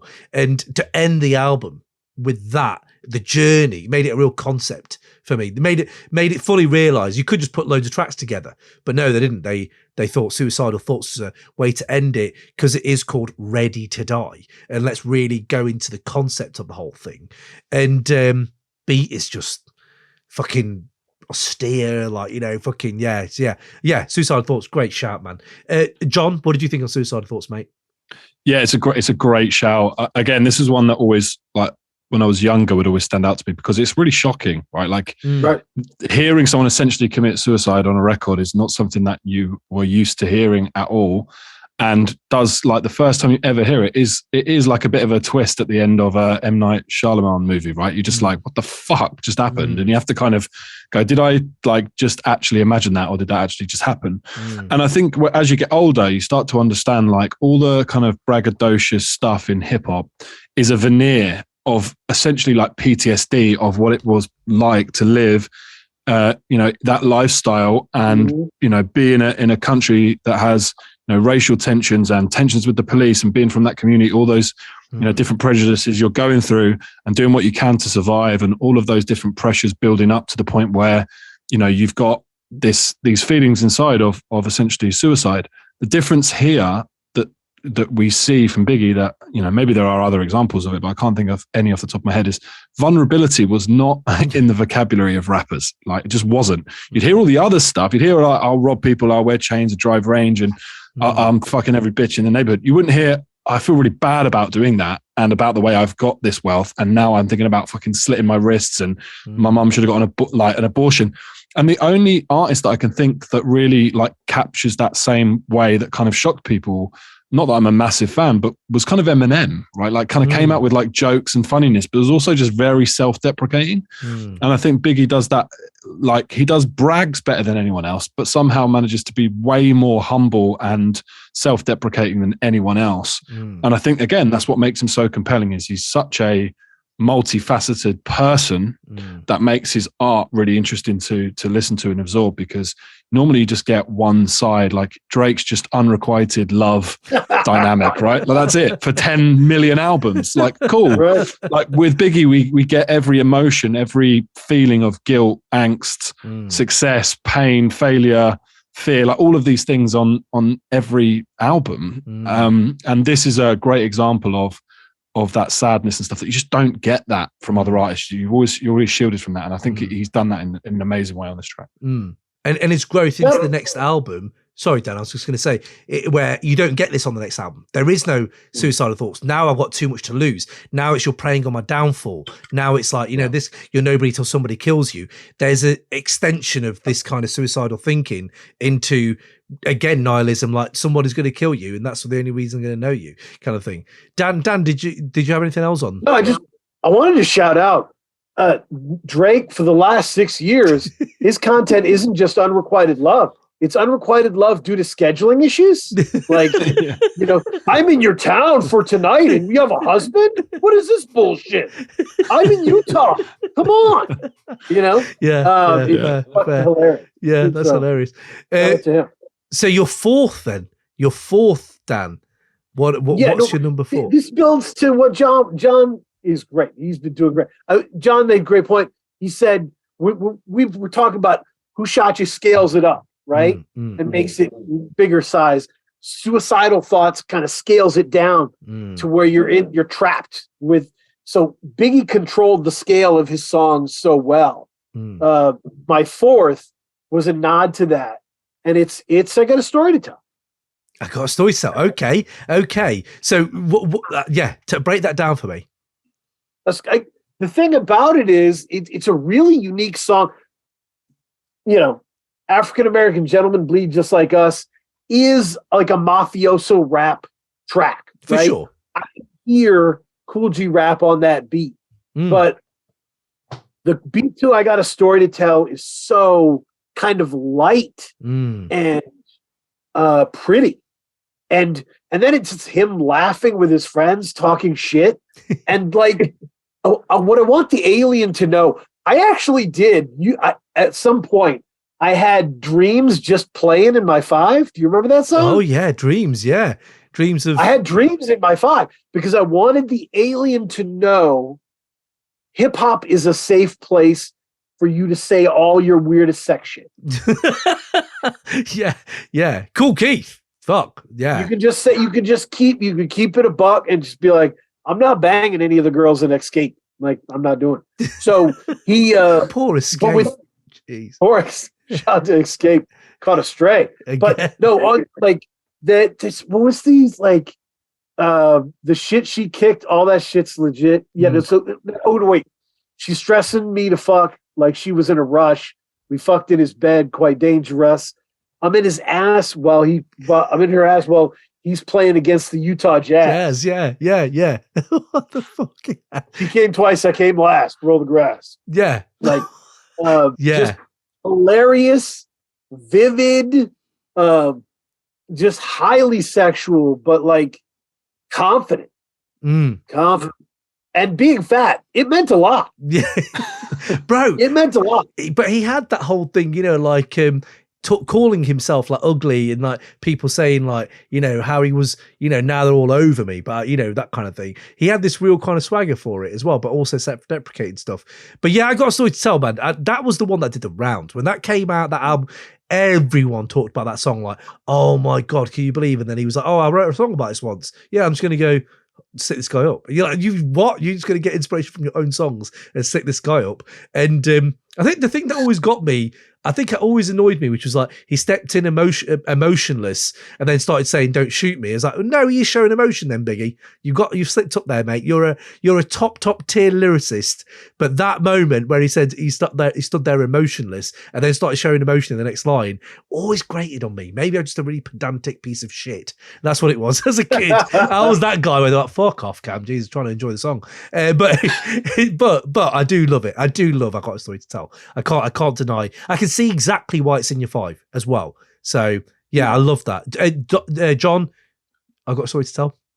Yeah, I think you guys like summed up really well. I think again, it's like storytelling stuff, and I think like Dan hit the nail on the head. It's like the other side of it, right? Like he's done the gully shit, like the street shit, and all this other stuff. Sometimes people just like fun stories. Like this is a bit like catching up with your boys. Like, boys, I had a mad one this weekend. Like, let me tell you about this, right? And it's like you're checking in with your friend and he's like telling you this fucking mad story about all this shit that's going on. And yeah, it's that classic thing of like, you create a narrative around this person you've slept with. And then people want to ask the questions, well, like, who's the player? Who's this? Who's that? And it's like, it might just be made up, but it doesn't matter because it creates a mystique around how this has happened and what's going on. One thing that's popped into my head is like, what is that Biggie line? It always cracks me up when he's like, "Girl so fine, you'd suck on her daddy's dick." Is that from the what? No, it's from One More Chance. One More Chance, maybe. Is it One More Chance? I can't remember. That is such a fucking brilliant line. But yeah, like you're just talking about like like big lines about that. It just kind of popped into my head as like, that's just a fucking mental line, but only he could kind of get away with it because it kind of worked in the narrative. Like you said, he says, I'm saying the same thing in Before Nasty Boy, where he's like, so after I shitted on her, you're like, what? He shitted on her. Right, what? right. Like that. You're like, he really is just talking about anything he wants to talk about. But then he also has, to be fair, for all the good shit we said about Big, he still did add a fucking sketch of him like getting a blowjob. You don't need that, mate. Nobody needs that. That was terrible. Yeah, not in remastered high res, fucking sound. I don't need that. And for context, we have to say, in the 90s, male MCs had a really hard time talking about romance and relationships. Like, because of the Rambo thing. The Rambo thing made it so it was hard to go from, I killed 20 people last night, to Samantha broke my heart. Not the same. Like, it was hard to go from that to that. And there were these, sometimes I would make fun of the 90s where there was like one I Love You Mom song on every hard album. So we'd kill people in their face and then be like, my mom's is an angel. It was, the tone of it was hard to balance. And Biggie was one of those people effortlessly. His story songs could be about murder or a drug thing, or it could just be this lady he knows from the neighborhood. Like, it could be whatever. He was just, he addressed it all the same. I love that. Well, there you go. That's our fives. There's our fives, and I really appreciate you guys have brought some fire today. It's been brilliant. I can't believe it for so long. I appreciate the stamina as well. But I was going to say, if I don't know if you had a standout one for your Alien, then for an Alien, because it is different to my five. My top five is my top five, but what I would play to an Alien is different. And I think I am now convinced, unless in 100 hip hop songs, you could easily put on the storytelling songs. So Ends Bleed might get cut out because of that, even though I think it is the best storytelling song. I think I'd be hard pressed to really argue against some of the other ones I've already put down. So maybe not that one, but for me, I do think Juicy has made the best argument from me for that, as we've just talked about. Dan, you have a spreadsheet. You have maybe your own thoughts on this Alien song. What did you deduce it down to? What's the song you think should be? So, like, I'm trying to give one song to the Alien. Got to teach it hip hop. Comes down, it goes, what's 90s hip hop? And you're like, well, here's one song from Biggie, and you can only pick one song. Yeah. Which one would it be? Okay. Because I'm gonna go Warning. I'm just gonna give Warning because to me that is like that paced story song. But if you were to break it down in categories, right? I think you were on the verge of this, like. You can give him one storytelling big song, one anthemic big song, like Hypnotize or Juicy, one, and that would let me include the What, which is what my big regret is, right? Yeah. Because then I could have the What is Biggie plus another lyricist, which is another category, right? Because you fit in a Method Man. Brooklyn's Finest is like that. Yeah, and you fit in a Jay-Z. See, it's the thing, if you've got 100 songs, only one can be big.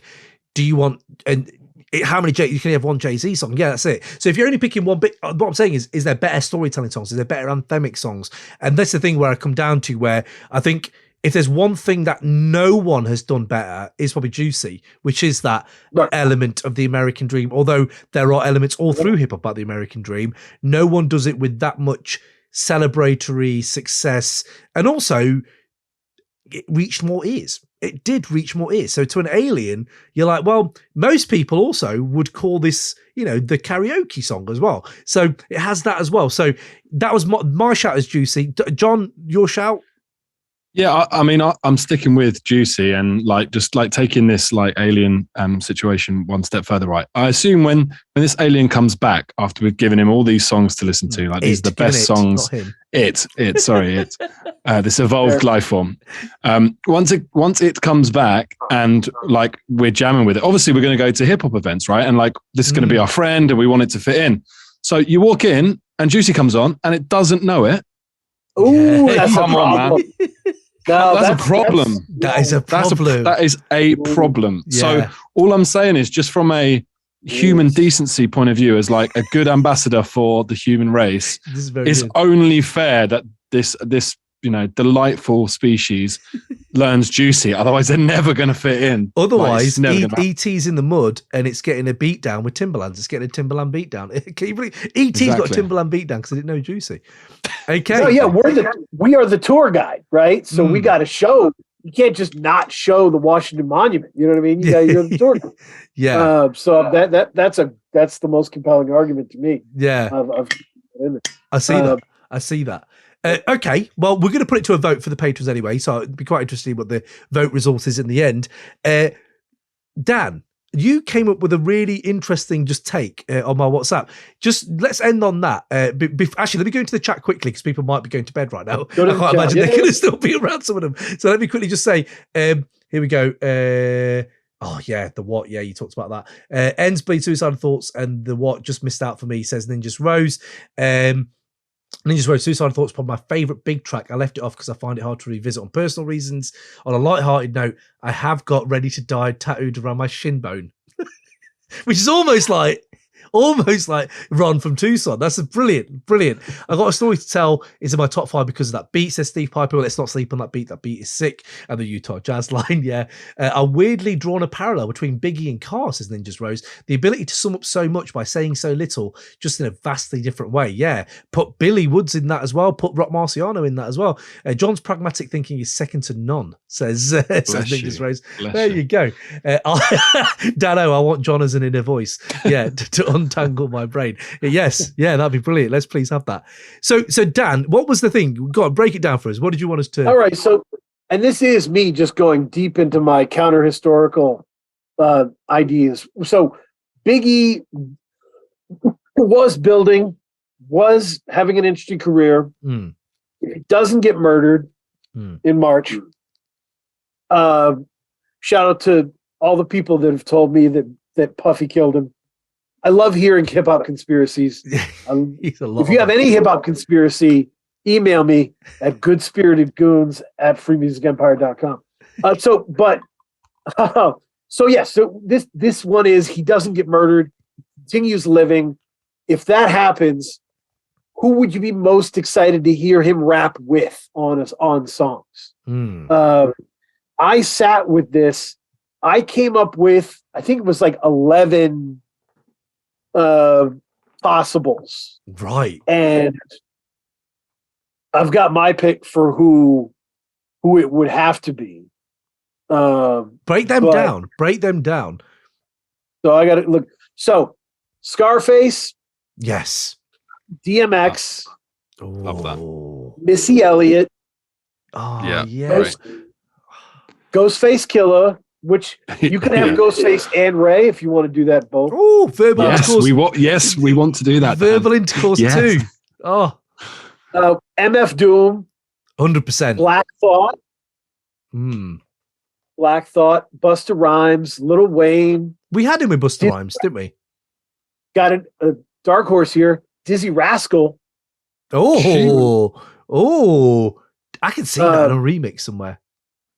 LP or Clips. Clips is the last. Pusha T for me would work. It was so nice to hear that.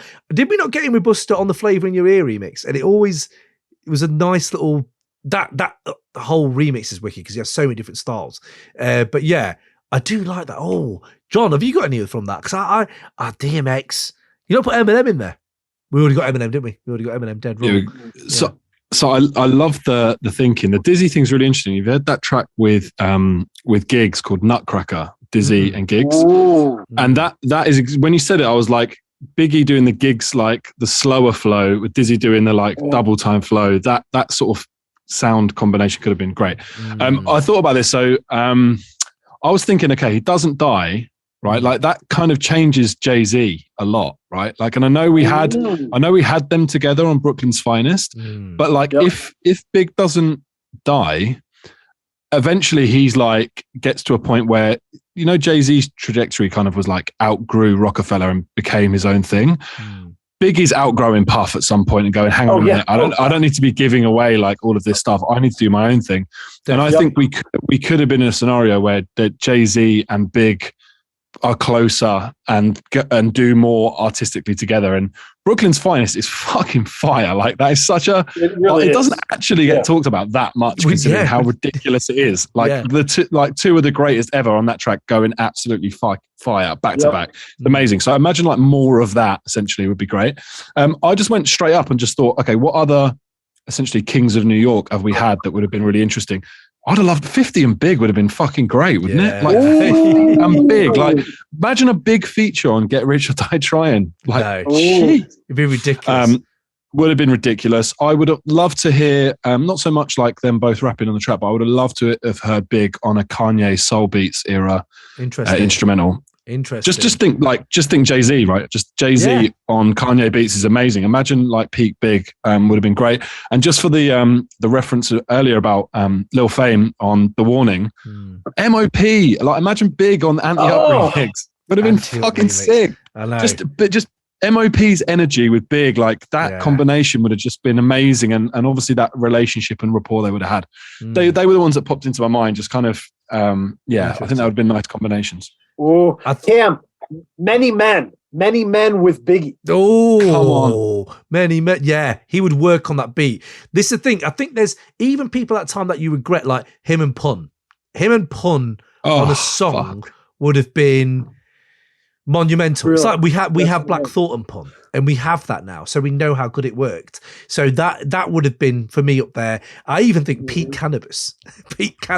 Oh wow! With a big like just having that weird like I just hear 4 3 2 1. Do you know what I mean? Like, but then again, anyone on 4 3 2 1 with Big. Meth, we had Meth and Big. Imagine Red and Big. You know, that kind of thing. LL and Big. We had that on Flavor in Your Ear. Just imagine a bit more of that. So he had those moments nearby to him, but I personally had like Ghost, Doom. I had one where I was like, you know what we didn't actually get at that time was Be Real. I wouldn't have minded a Be Real, Cypress Hill. I want to hear Big over Muggs anyway, but Big over Muggs and that kind of different flow, that would have worked for me. But then I started thinking about people that we missed out hearing him over, and it would have been an obvious step to Neptune's. Neptune's was the next step. For sure. He'd have done the, Super Thug, his version of it or whatever. But like I was thinking to this day where I was like, just imagine the way he would have changed his flow, maybe like Jay-Z has or whatever. And we never got the Primo project, but we never got a Nas Primo project, but you got more Nas Primo songs. But I was then thinking like, fuck man, him and Muggs, yes. Him and Neptune's, yes. But imagine him now on Madlib, or him now. Dilla. There you go. That would have been fucking mad. You hear Raekwon on Dilla, it's brilliant. He's got tracks, and you're like, that works. Buster on Dilla works. So it would have been amazing. And we already know that he can switch his flow to different types of things and lend his hand.